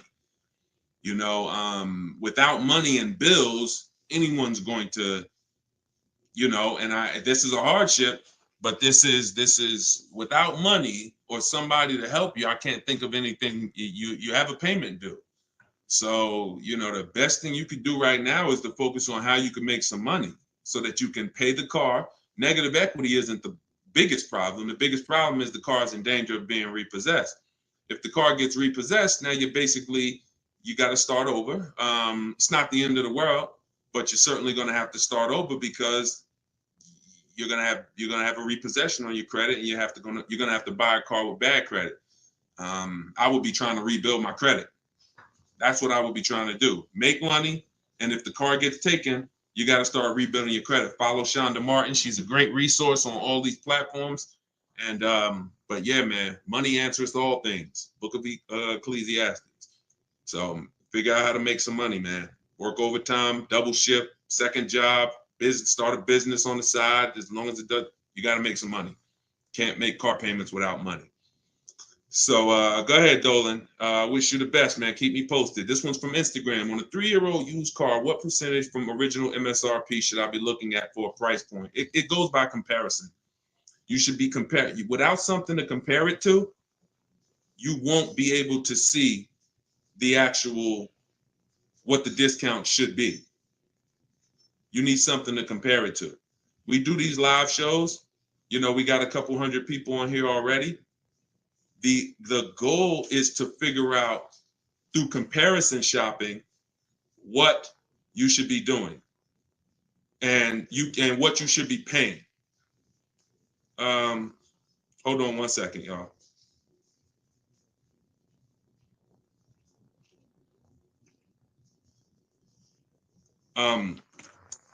Yeah, so that's the goal. You don't know what a fair price is, what a great discount is, until you are not, until you have other offers to compare it to. That's the problem. Go ahead, Dolan, shoot the next question up. Like, I didn't know that 42% off my Infinity that I got was a great discount until I compared it to the others. I narrowed it down to 4 choices, and then 3 of them were not as big of a discount. And, one of them was, most of them were in the 30s. This particular one was a 42% discount off the original MSRP. Go ahead, Dolan. Oh, this one's TikTok. How do I get the lease rate down? You always, listen, the only way you're going to get a great lease deal is by comparison offers. You got to get at least 5 offers because 80% of dealers are overpriced. And the only way you're going to see that is by looking at other offers. See, most of the questions y'all are going to find out have to do with you shopping for cars the way you shop for other things in life. You shop for everything else. When we get great deals, it's comparisons. Everything we do is a comparison. Now, the only way you have price assurance is through comparison.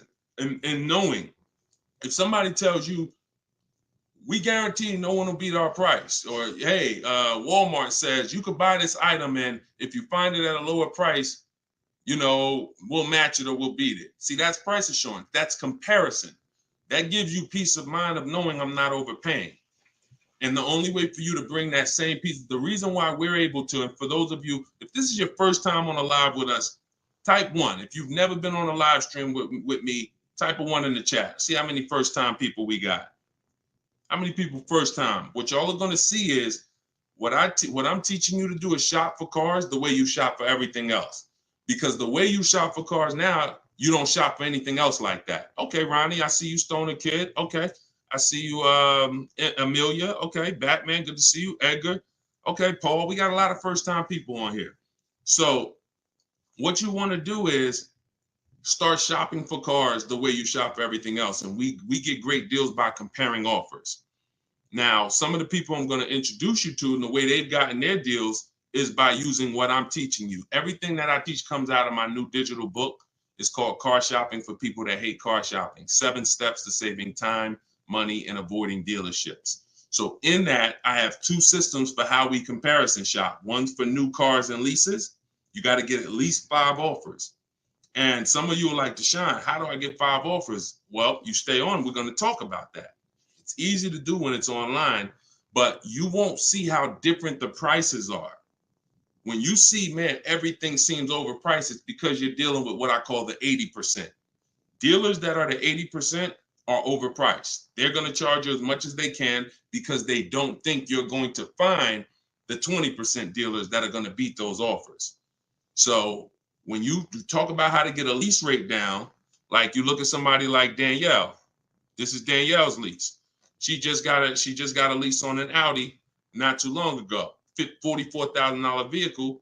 She paid $550, no money out of pocket. She just gave him $550, drove off. No down payment. So a lot of the things you're going to see, this is the reason why I represent the Unlearn, Relearn brand. Because a lot of what you've been using, you got to unlearn. It's not going to work here. But I'll help you do that. I hope you do that. So for the launch of my new book, you can get yours for 75% off in my TikTok bio. It's normally $97. It's 75% off while we're on the broadcast. You got 30 minutes.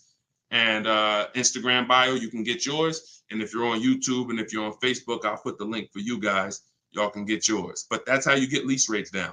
Comparison offers. Making people bid for your business. Stop negotiating, guys. And start making people bid. We'll talk more about that. Go ahead, Dolan. Shoot the next question up. We're taking questions from all platforms, Facebook, Instagram, YouTube, and TikTok. And could everybody who shares invite somebody?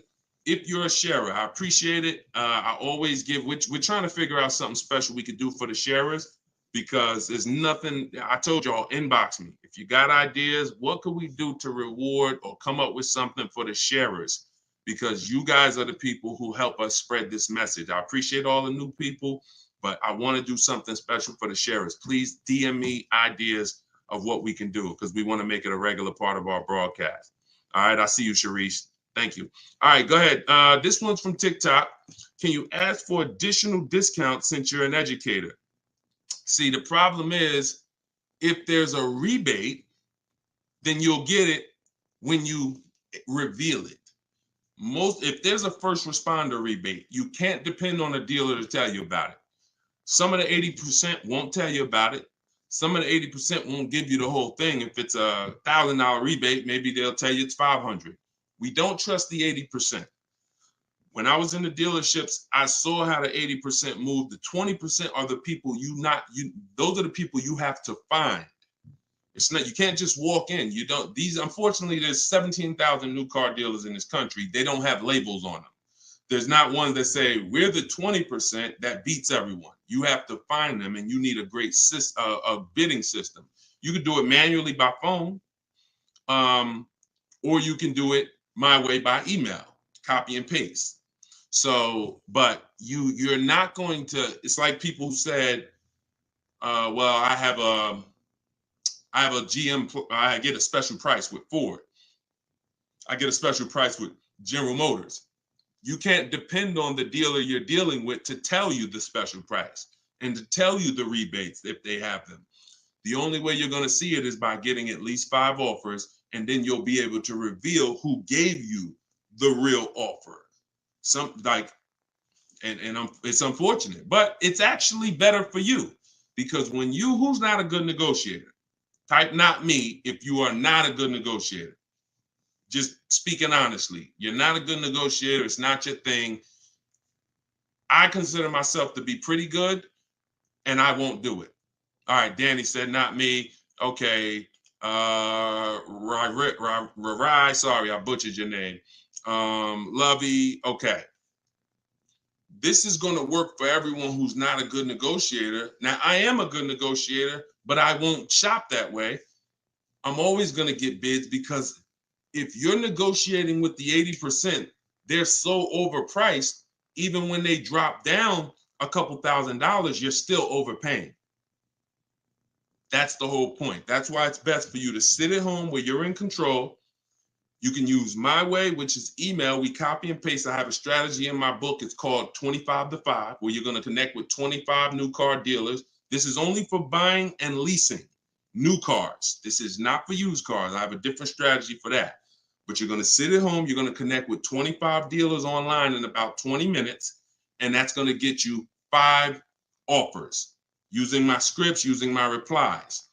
Now, the manual way to do it is to pick up the phone, call, and speak to at least 5 sales managers. But you need to get 5 offers. That's the only way you're going to see how much money that the 80% were trying to overcharge you.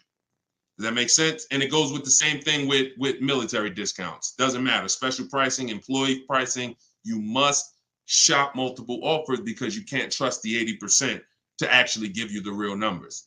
All right. Go ahead, Dolan. Bring the next one in. We're taking questions from all platforms. Did I post that link? The book is not good for used car. Absolutely. That's just my system. You're going to hear me talk about 2 systems of shopping multiple offers and options. One's for new cars and leases. That's called the 25 to 5. One's for used cars. That's called the multiple marketplace strategy. When we shop for used cars, we have a different strategy. You must shop for your best used car offer in a different way than your new cars. It's very different. They're both in my book. Y'all will hear me talk about them on my videos, on my social media videos if you've seen them, and you'll hear me talking about them on the live. 2 totally different shopping strategies based on your goal. All right, this one's from Instagram. When you walk into a dealership, the salesman comes at you right away. Can you tell him you're just looking for now, and I'll come get you when I see something? Of course you can. So using what I'm telling you, you should not spend more than 30 minutes in a car dealership ever. Tons of people that you'll see, the more you stick around this broadcast and the more you learn and the more you see our community over here. We've been doing this for 3 years, teaching the public. We've got 1,700 people we've worked with personally, a couple thousand books. People are using this stuff. It's not just the saving of money, it's time. You shouldn't be in a dealership if you're not there to test drive, or if you're not, see, we have something we call shopping, not buying. Very different. That's actually step 4 in my book. There's 7 steps. The last step is delivery. Step 4 is something I call shopping, not buying. You have to learn, if you're going to enjoy shopping and take control of your car deals the way I want you to, that when you are shopping, you are deciding what you want. That's shopping, deciding what you want. You can get your copy of the book in my TikTok bio. Everybody got 30 minutes to get it for 75% off. Somebody on TikTok said, how do I get the book? It's in my TikTok bio. If you're on Facebook or YouTube, you can scan the QR code, or you can go to deshonsbook.com. If you're on Instagram, you can go to my Instagram bio. It's normally $97, but it's part of our official launch. You can get yours for 75% off. So when you are there with a purpose, which means no one can actually talk you into something, because you're clear on what you're here for. I'm here to see what I like. I'm here to decide what I want. I got my kids with me. I'm here to see how this vehicle is it comfortable? This is only for new cars and leases. We don't test drive used cars until the end. That's a different thing. And I'm answering questions specifically. So when someone asks about a used car test drive, we'll talk about that. For those of you who are leasing and buying new cars, we are there to test drive and decide what we want. That is it. We do not talk numbers in the dealership. Listen, I want y'all to remember this. You will never, using what I'm telling you, you will never talk numbers in the dealership. If you are coming there to see a used car, the deal is made already before you get there. Your numbers, everything should be established online. That's the multiple marketplace. There's a very simple process that you can follow for shopping for used cars. By the time you walk in the deal, who's ever had a dealership that they had to walk out of? If you've ever had a dealership where you had to walk out of, type me if you've ever walked out. Somebody wasted your time. Somebody tried to, whatever. You went there and you're like, man, I'm leaving. This isn't good. I'm glad you did that, but I want you to get to the point where no one can even waste your time. That's what I want you to get to, which means every time you walk in a dealership, for a used car, the deal is made. You're just there to test drive it, verify everything you did online. We'll talk about this. And then you're taking the car or you're locking up that deal, not taking it because, you're locking up the deal. Now, with a new car, you are there to test drive only. I'm deciding what I want. And here's look, you got to be able to ignore this. Let this stuff go. Hey, can I talk to you? Hey, let me just show you these numbers. Hey, we got some real good deals this month. Hey, you know what? Have you seen the specials? Hey, we got a special price. Hey, we're taking off Hey, we're paying over $2,000 for people's trading. Hey, we're buying old leases back. All of this stuff, it got to just be, that junk got to go using what I teach, because that stuff works for other people. It probably has worked on you in the past. Now, you're not going to let people throw you off this agenda anymore. You are literally there to shop, decide what you want, and when you take your card, take the salesperson's card. When you come home, if you like that vehicle, we will be purchasing it and getting multiple offers from home, never in the dealership. Everybody clear? If you're clear on that so far, type clear. Everybody clear on that? Clear? All right, I see you, Dave. Yep, I see you, Danny. All right, go ahead. This one's from Facebook. Carla said, my granddaughter purchased her first car in November 2023. She wanted to lease, but was told she was too young. She's 20. How can she transition from a current car note to a lease car when she turns 21 next year? Great question. Who has a car that they're thinking of replacing? You have a car now. You're thinking about replacing that car. Could be a lease, and you have to replace it. Could be a car you own. Could be a car you're financing. So the first step in my book, it's called 7 Steps to Saving Time, Money, and Avoiding Dealerships. Car shopping for people that hate car shopping. First step is the most important question. We must know whether we're going to lease or buy. You have to see that as the foundation of your car deals. You cannot get a great deal when you should have leased, but you bought. It is impossible. You can't get a great deal if you should have bought, but you leased. So that's the most important question. That's step 1. How many years are we keeping the car? Now, after that, here's what you do. You guys who have a car you have to replace, including this young lady, Carla, she asked, you must do an equity assessment. This is step 2. Equity assessment is going to tell you, can you get out of your car clean? Can you get out of your car break even? Can you get out of your car and there's equity there, which means you can put that equity in your pocket or into the next transaction? Or do you have negative equity if you have a loan?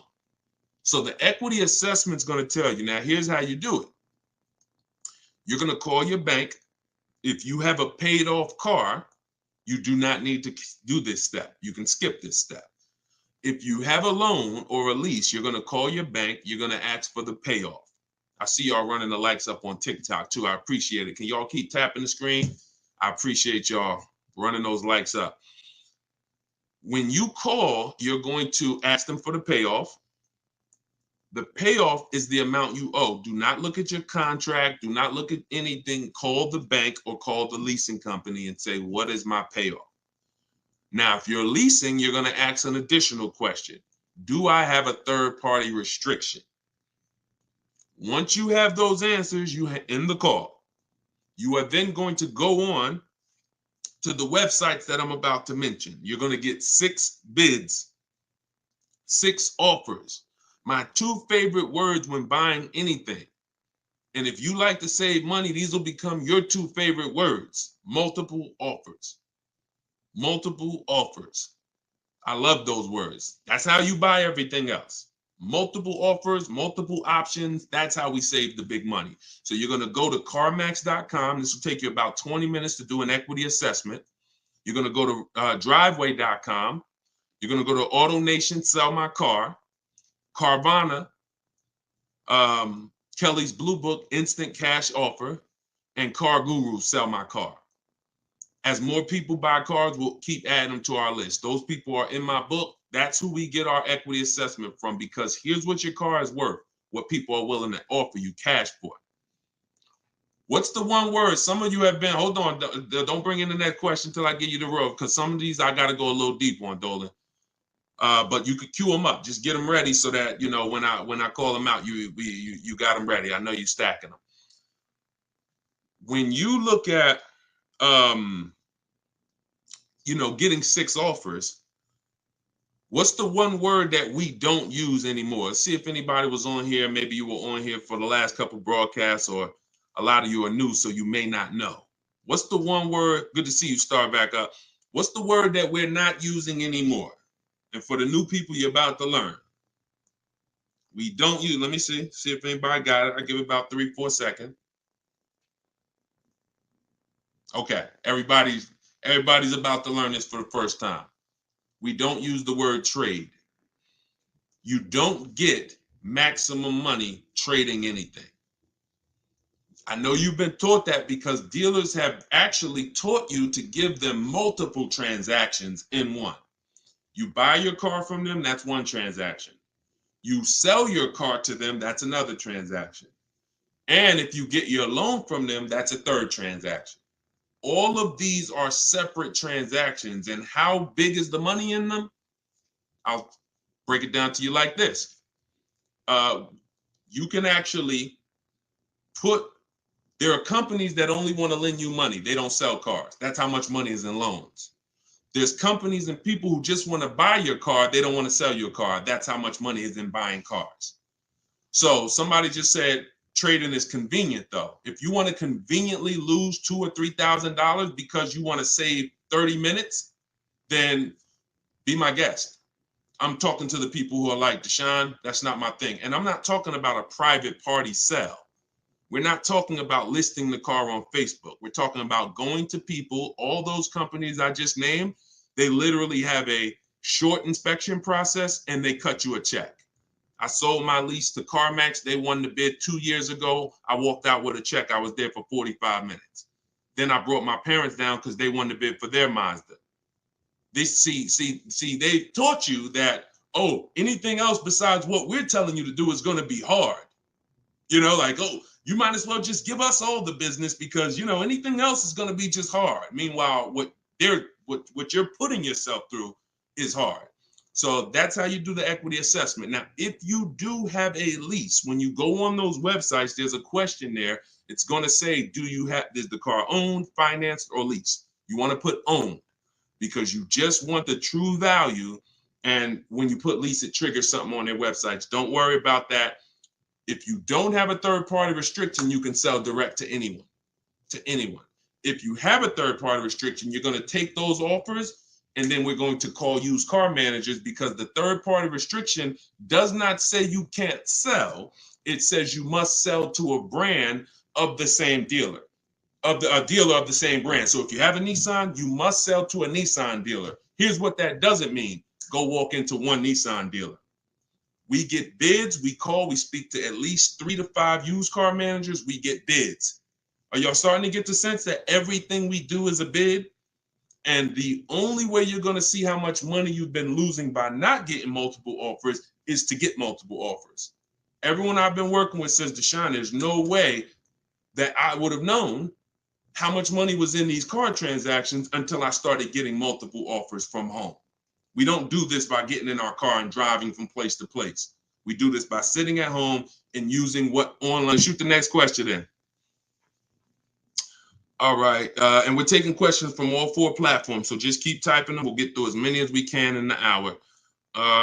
Erica, this one's from YouTube. I purchased a used vehicle from the dealership, and 2 weeks later they called me and asked me to bring it back because the previous owner wanted it back. Can they do that? Mm, mm, that's a nightmare. Mm.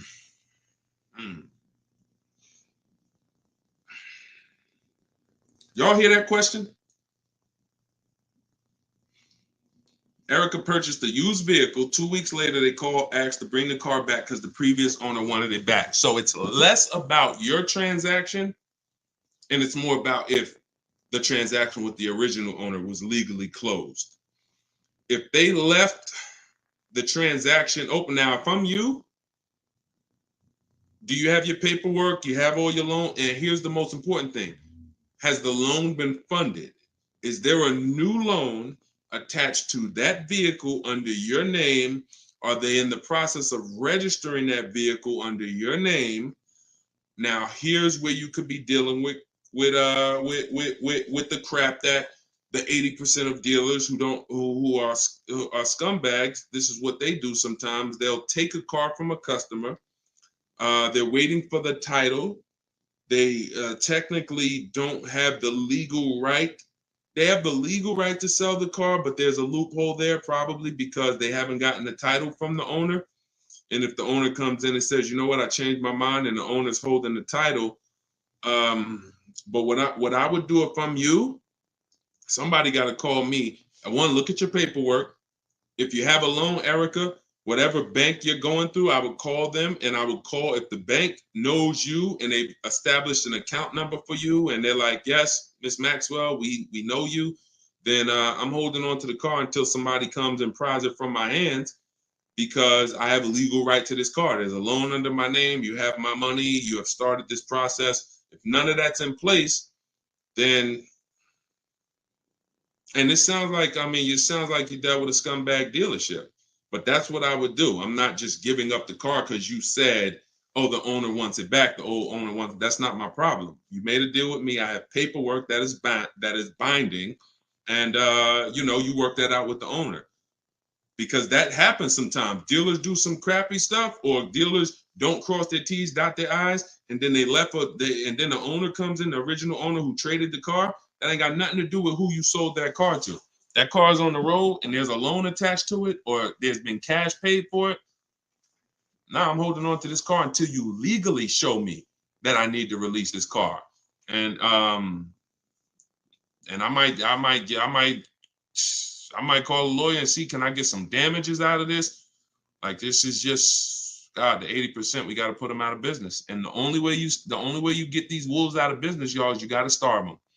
I'm telling you, the more people that shop online, when you learn how to shop online the right way, people like this won't be able to exist. But because most people are still going in the old way shopping, giving them a chance to do this, keep me posted, Erica. It sounds like it's a terrible situation, but please keep me posted on that. Go ahead, shoot the next one in, Dolan. This one's from TikTok. What's the best practice for buying a car after bankruptcy? If the bankruptcy's been discharged, start rebuilding your credit. I've seen people who went through a bankruptcy. Once it was discharged, they started building credit immediately, and they were up to a 700 score in a year. So, the key is not to come out of bankruptcy and start buying stuff. The key is come out of bankruptcy and start rebuilding your credit, because if you can do it relatively quickly. Everyone should be following Shonda Martin. Some of you may know her. She's all over all these platforms. She does what I do, but she does it for credit. She'll do lives. The girl is brilliant, and I tell everybody about her. But that's the whole thing. You should be rebuilding your credit. You can do it quick. Get yourself up to a high 600-700 score, and then go and get a car. That's what I do. Go ahead, Dolan. Shoot the next one in. It's another one from TikTok. How do you feel about buying a car with a credit card? I don't. Credit cards are 20-something% interest. I don't carry a balance on my credit cards. Shonda doesn't recommend carrying a balance on her credit cards because the interest is exorbitant, and we would never buy a car with a credit card under any circumstances. Instagram. How do I keep my credit score from taking a hit each time I shop for a vehicle? Okay, good question. Let's go into detail on something I call the bank bidding war. Okay, this is something that I'm sure, unless you guys have been on here before, you've probably never heard. So you heard me say everything is a bid, right? So the same way we make dealers bid for who wins our business, who's going to sell us a car, same way we make the companies bid on who's going to buy our car, this is the same way we make banks and credit unions bid. 1 point on an interest rate on a $30,000 loan could be $1,000. So we're looking, so we take interest, we take shopping for car loans as serious as we take getting bids for the new car. There's thousands of dollars in loans. Remember what I said about 15 minutes ago?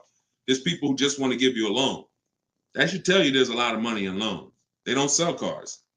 So if there's a lot of money in loans, you're going to see this isn't about relationships. You're either going to be a relationship person or a money person. If you want to be a relationship person, type R. That's going to cost you money in what I'm telling you. If you want to be a money person, if you want to save all the money that you should be saving, type M. That's going to come at an expense of relationships, because your bank is not your friend. They're in the business of making money. All right, I see you, Jennifer. I see, all right, a lot of people typing M's. Listen, if you used to go to dinner with your car salesman, invite them to the barbecues, that's going to change when you start getting bids. Unless he just wants to compete. If he's willing to compete, then it won't change. But going back to what Cindy's asking, how do I keep my credit score from taking a hit? So there's a way you do this bank bidding war. There's 3 rounds to it.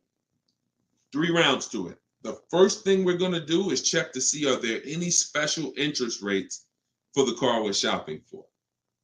Because if the bank is offering you 0%, 0.99%, this will only come from the company that makes the car. This won't come from a bank or a credit union. When you see 0%, 0.99%, it's like a finance rebate. It's like they're incentivizing you to finance, giving you very cheap or free money to use. No bank can compete with that. So the first thing you're doing, whether you're shopping for a new car, used car, is checking there. That's round 1 of the bank bidding war. Because if you do see that, there's no other reason to let anyone run your credit. That's what I'm getting. I'm going to get the 0%. I'm going to get the 1.99. Now, if that doesn't exist, now what we're doing is we're shopping for our car, and we're going to lock up our car, get our offers. No one needs your credit. When you're getting offers the right way, no one needs your credit to give you an offer. That's a lie. Deshone, they told me they did. They lied to you. What I tell you about the 80%? The 80% lie. Straight face. Look you in the eye. So we're going to get our offers. Once we find the best offer in the market, we reserve the car. We take that buyer's order. We come home. And now we're going to let tons of people run our credit. Isn't that going to make it go down? Here's how the bank bidding war works, and you can Google this. The credit bureaus allow you to have multiple people run your credit within a finite period of time. Experian has an article on this. They say between 14 and 45 days. If you're letting all these people run your credit within this period of time, what it looks like to the credit bureaus is you're rate shopping. You're rate shopping. They're not going to penalize you for rate shopping. They will penalize you from going to dealer, letting this dealer run your credit, letting this, oh, I'm trying to buy this Chevrolet. Oh, let run my credit. And then here I'm at a Nissan dealer. Okay, I'll take the Nissan Altima, letting them run your credit. You'll be penalized for that. That is not what I'm telling you to do. I'm telling you, don't do that. So when you get your car, you're bringing that home, and you're going to call your bank. You're going to now call your credit union or go on their online portals, and you're going to go to every online lender. I have some listed in my book, Lightstream, Community Credit Union, and you're going to let all these people make offers for you. Because who's seen a case? This is another reason this works so well. Who's tried to reach out to their bank or their credit union to get a rate, and they say you have to have a car first? Who's had that happen? You're trying to get a rate, and they say, well, we can't get your rate. We need you to give us the details of the car first. So now you're trying to make up what you think you're looking for. Yeah, I'm looking for. No, it's because it's not designed to work that way. It's designed to work where you get your paperwork, get your buyer's order, has all the numbers on there, has the year, the make, the model, what you're paying, how much you need to borrow, and then you're calling your banks and credit unions. This is round 2 of the bank bidding war. So you're going to let all those people go and compete. Now, whoever wins that round, you're going to call the dealer the next day and you're going to say, hey, I got 6.29 from my credit union. But if you guys can beat it, then I'll do the deal with you.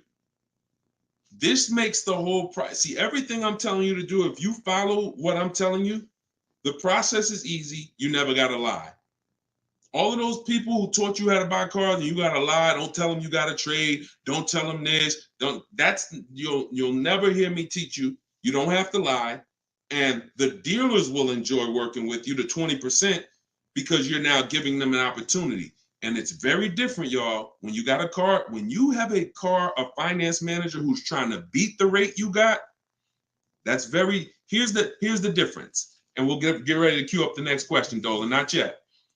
Here's the difference. When you don't have a finance manager trying to bid and beat what you have, they're going to their banks and they're asking the salesperson, what's the most you think they'll pay? What's the highest rate you think they'll pay? All right, quote them at this, and then let's see if we can negotiate on the rate. That's what it is when you don't have an offer. But when you give them that, when you found your car, locked it up, and then you call the salesman or you call the finance manager and say, hey, I got 6.29 if you can beat it. Now here's what they're doing. They're reaching out to all their 10, 15 banks and saying, let me see if I can beat this rate. Very different. And only one or two things are going to happen. They're either going to call you and say, hey, look, I tried my hardest. I can't beat the rate. Thanks for the opportunity, but you got a great rate. In which case you have something that we want, which is, who knows what we want. When it starts with a P, this is when we guarantee we paid the best price for everything. Who remembers? Well, I can't say who remembers because we get new people on this broadcast every day. I swear. All right. Price assurance. So when y'all hear me say price assurance, what that means is you don't drive off anymore hoping you got a good price. Talking to your spouse, hey, you think we could have did better? You think this interest rate was too high? Could we have got a better interest rate? No. Price assurance means you guarantee you couldn't have paid a lower price for the car. Nobody could have paid because you got bids. Nobody could have gave me a lower interest rate because I got bids. Nobody could have gave me more for my old car because I got bids. That's the only way we get price assurance. And all of this is done while you sit at home. So this is in my book, Car Shopping for People That Hate Car Shopping, 7 Steps to Saving Time, Money, and Avoiding Dealerships. If you want everything I teach in one spot, it's there. You can get your copy for 75% off. It's normally $97. And you can go to my TikTok bio. It'll be in your inbox in literally 5 minutes. The reason it's a digital book too is because things change. Vroom just went out of business a couple months ago. They used to be one of the people who competed for our business. If you guys had, your book and you had bought it and then it was a print book, because some people say, Deshone, is it in print? This is the reason, one of the reasons why it's not. If Vroom is in that print book, what happens? Now I got to jump on live and say, hey guys, volume 2 of my book is out because things have changed. Get your volume 2. I don't want to do that. You get this one time, and then I update it when Vroom went out of business. I updated the master file. Everybody who opened their book, no matter what, it was relevant. And that's one of the biggest reasons why it's a digital book. So you can grab your copy for 75% off, but you got 30 minutes. Once the timer is 0, it goes back up to 97. In my Instagram bio, in my TikTok bio, or you guys can, I'll put the link right here for you guys on YouTube and Facebook. You can go to deshonsbook.com. Oh, wait, I put the wrong one. I put it in my bio here. All right, Dolan, you can queue up the next question. Keep typing your questions, y'all. We got some more time. We're going to try to get through as many as possible. And we're pulling them from all platforms. We're on Instagram, we're on TikTok, we're on Facebook, and we're on YouTube. So we're pulling questions from all platforms. This one's from TikTok. Can you use the equity in your lease towards the purchase of a used vehicle? Most certainly, Eddie, the equity is yours. Once you identify your equity and you know how you're going to get it, who you're selling to, you can either put that money in your bank account or you can use that as a portion of you can use that towards your next car deal. That's your money. Your money. Go ahead, next one. This is another one from TikTok. I need a bit of advice. My son totaled his car. It was a loan Honda. Should I lease or buy this time around? I'm looking into maybe lease an electric vehicle, but I never have leased a vehicle. Okay, it's a very good question. Should I lease or buy? Let me show you. Some of you, let me show you this. Let me ask a very important question. In my book, this is called Step One. Whenever you hear me say the most important question, this is what I mean. It's the first thing you do. When you want to buy a car, when you like, hey, I'm thinking about a car, this is the first question you ask yourself, and it's the most important question. How many years are you keeping the next car? Come on in, and everybody type your comments. Keep that question up, Dolan. Everyone who's car shopping and who will be soon, how many years are you keeping the next car? Lula, if you just jumped on, I don't come to dealerships because we shop online. So there's no way for me to come to a dealership with you. If you stick around, you'll learn how we shop. There's no reason for you to need somebody with you when you're in your house making car deals. Everybody answer. Everyone who shop, I want you to actually think about this. How many years are you keeping the next car? We're answering that question, Rob. Just tap into the broadcast and what I'm answering before you, because we're literally answering the question someone just asked, should you lease or buy? And the more you stay on the broadcast, because many of you are in the same situation, the more you're going to see someone's going to ask the same question as you. So just listen, and then, most times your question's going to be answered. All right. If it's electric, 3 years. Buying all cash. How many years are you keeping the next car? I got to just pay attention to the people that are listening. I'm sorry. All right. Hyla, I see 3 to 4. Vivian, I see 3 years. All right. 6 years. Okay. 3. Okay. 8 years. Okay. So the first question you're asking yourself, should I lease or buy? You're going to replace that question with how many years am I keeping the car? Now, if the answer is 8 or more, then you should buy. I'm going to tell you why. This has nothing to do with how you're paying for the car. A lot of you may get attached to, if I'm paying cash, does that change anything? If I'm getting, it doesn't, because the expense that you need to avoid that's losing you the most money is what I call the unseen expense. It's depreciation. So let me break this down for you very quickly. If you have a $35,000 car, you buy it today, what is that car worth a year from now? Even if you don't drive it, you got a $35,000 car outside in your driveway right now, brand new car. What is it worth a year from now? You didn't drive it 1 mile. Is it worth 35? Is it worth 35? No. Let's go deeper on depreciation, because now we're starting to see with that first question. I'm going to ask you some more. You have to see this is the unseen expense. You buy a car today for 35, you take it back to the dealer in 3 days. Is it worth 35? No. So what does that tell you? There's some expense there, whether you buy or lease. Many of you have been taught, I could just buy a car because I could drive as much as I want. Let's throw another one in there. You buy a car today for 35, you put 30,000 miles on it. Isn't it worth much less a year from now? So this is the unseen expense, and this is how it's working against you. You got to look at depreciation like this. See this curve? This is where you are the day you buy the car. This is what you pay for it. This is how it's dropping over 5-6 years. So now the beautiful thing is long-term owners who has a car outside that they've had for more than 8 years. Type me. Some of you might have been 10 years. Some of you might have been 20 years. this is what you have to see. If you're getting rid of your cars anywhere in this 6-7 year mark, you're losing money. It's no way. It's no way you can replace something you bought and it's dropping like this. But here's the beautiful thing. For those of you who are like, look, I had my car for 12 years. I had my car for 8 years. I had my car for 10 years, 16 years. This is where you're at. That's how your car is losing value. See, the car you have that you've had outside for 10 years, what it's worth today, a year from now, isn't it going to be worth about the same thing? Right? Talking to you long-term owners who keep your cars, you're winning.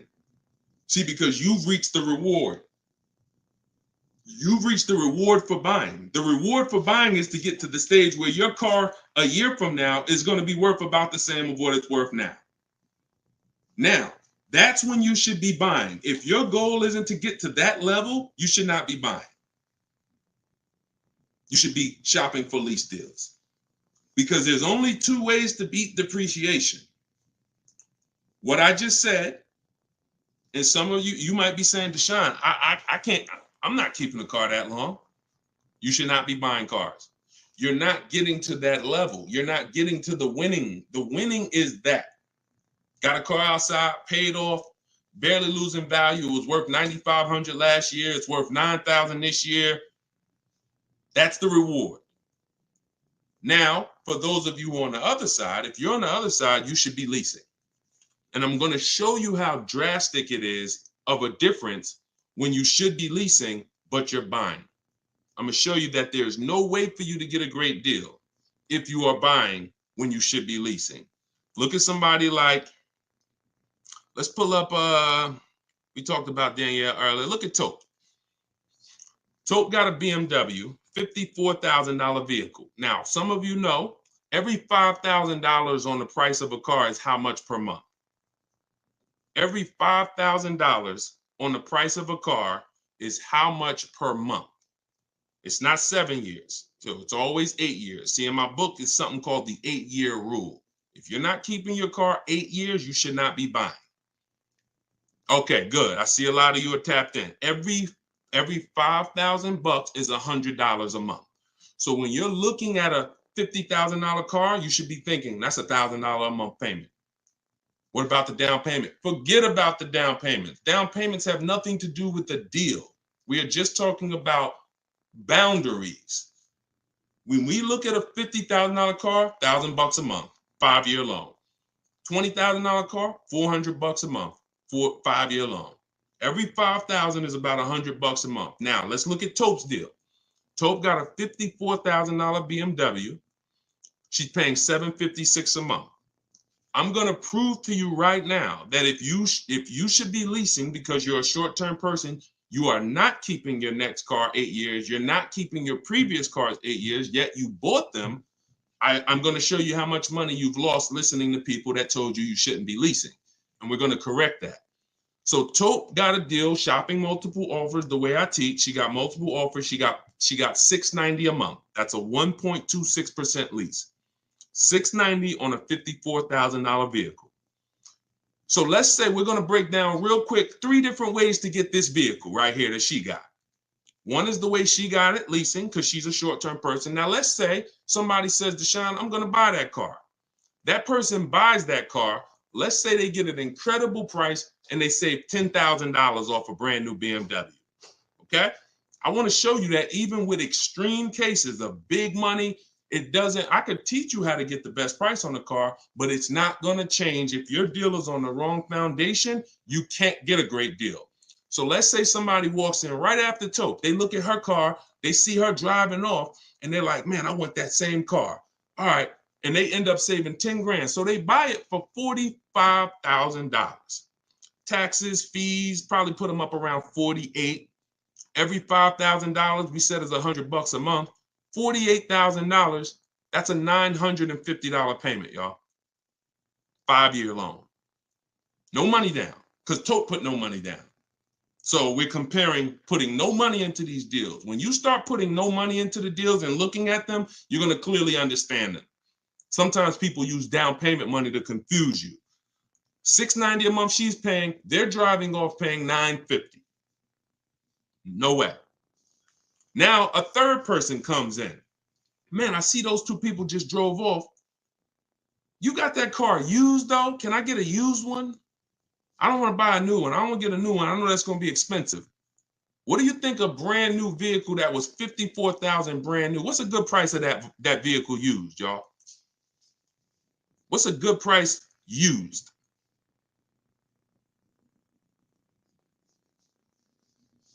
I want to hear it. Somebody throw something out.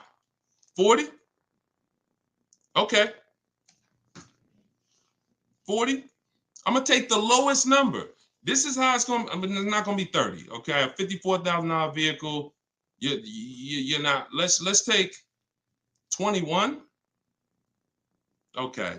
No, all right. I can't, we gotta use like real answers. So you're not getting a $54,000 vehicle. Oh, maybe I should preface 3 years old, right?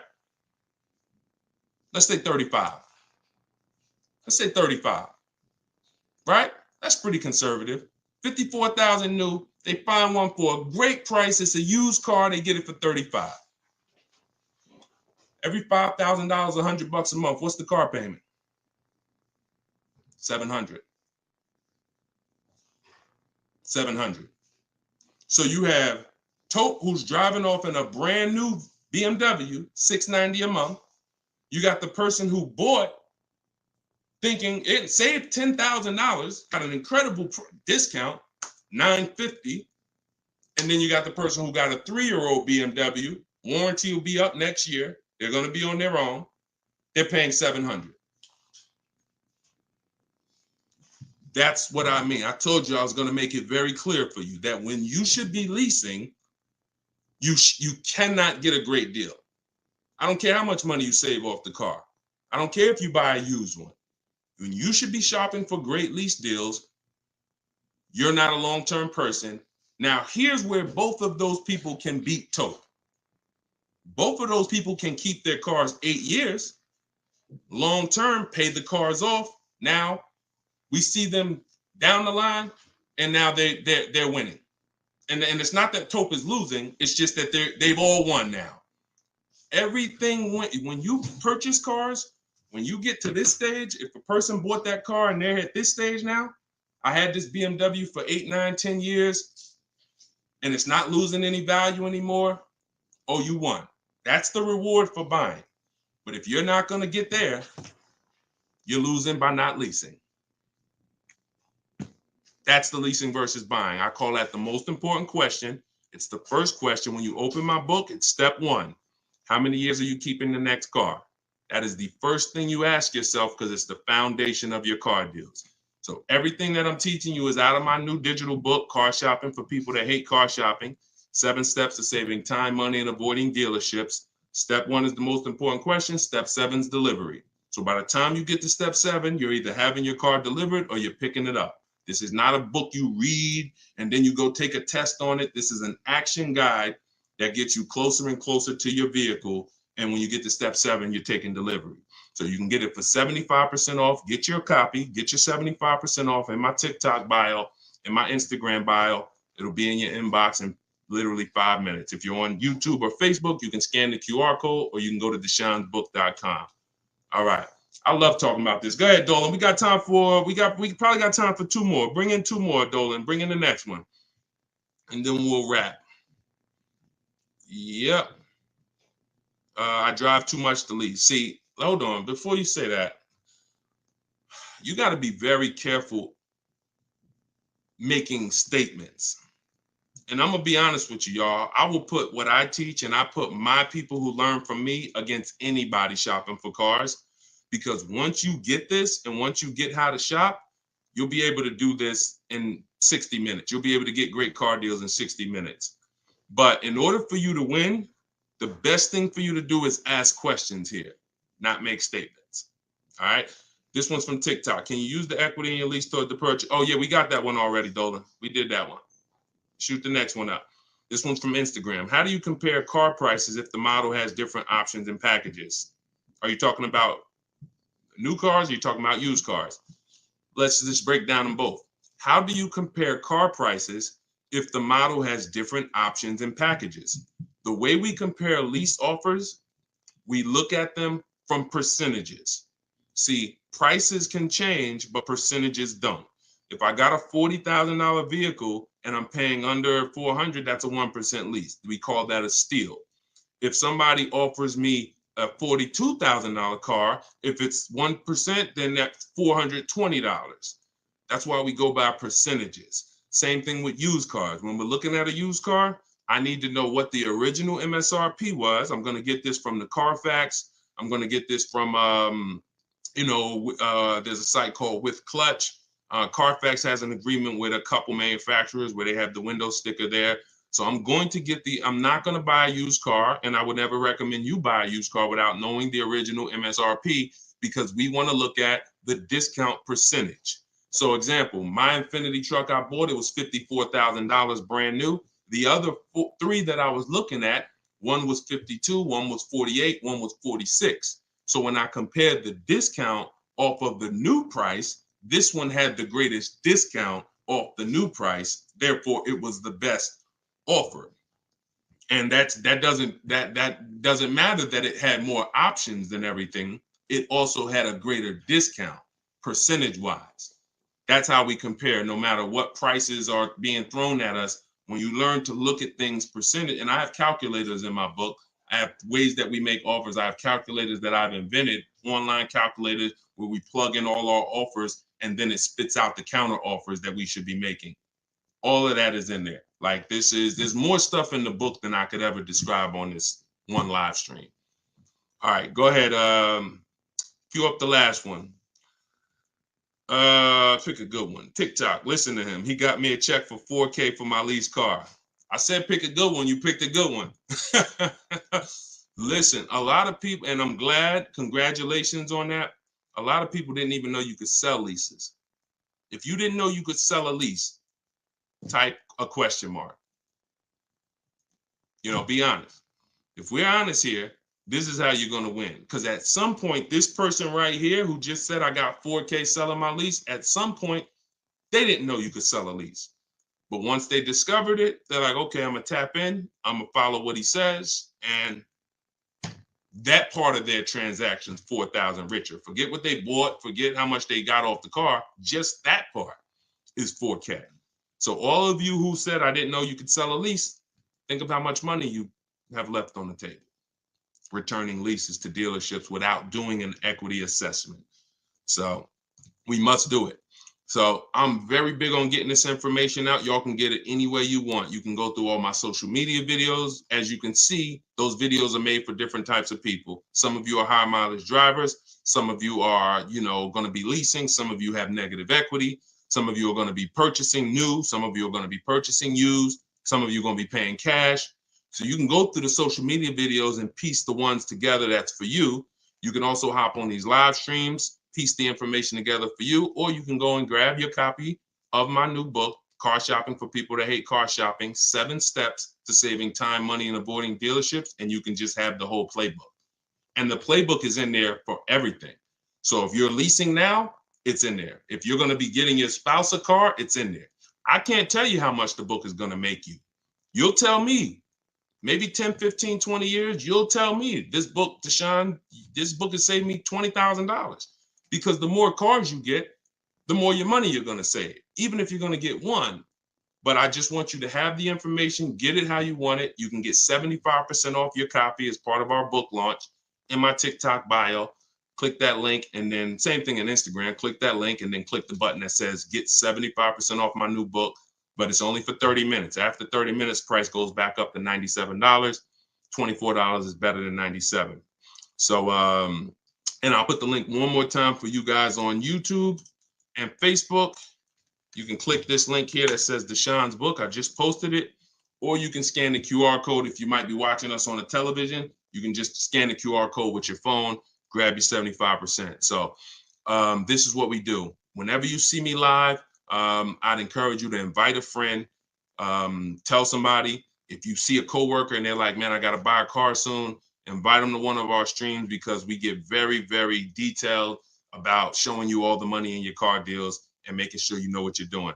Please, if you're not subscribed to us on YouTube, we got a lot of things coming to YouTube. We're going to be time stamping these questions in future episodes so that you can easily navigate through previous episodes and find your answers. So everything is Deshone the Auto Advisor. Make sure you subscribe to YouTube because we got a lot of stuff coming there. But other than that, have a great day. I'll see y'all in the next broadcast. Everyone who got the book, use it, win with it, and make sure you DM me or email me your success stories. I want to see your deals.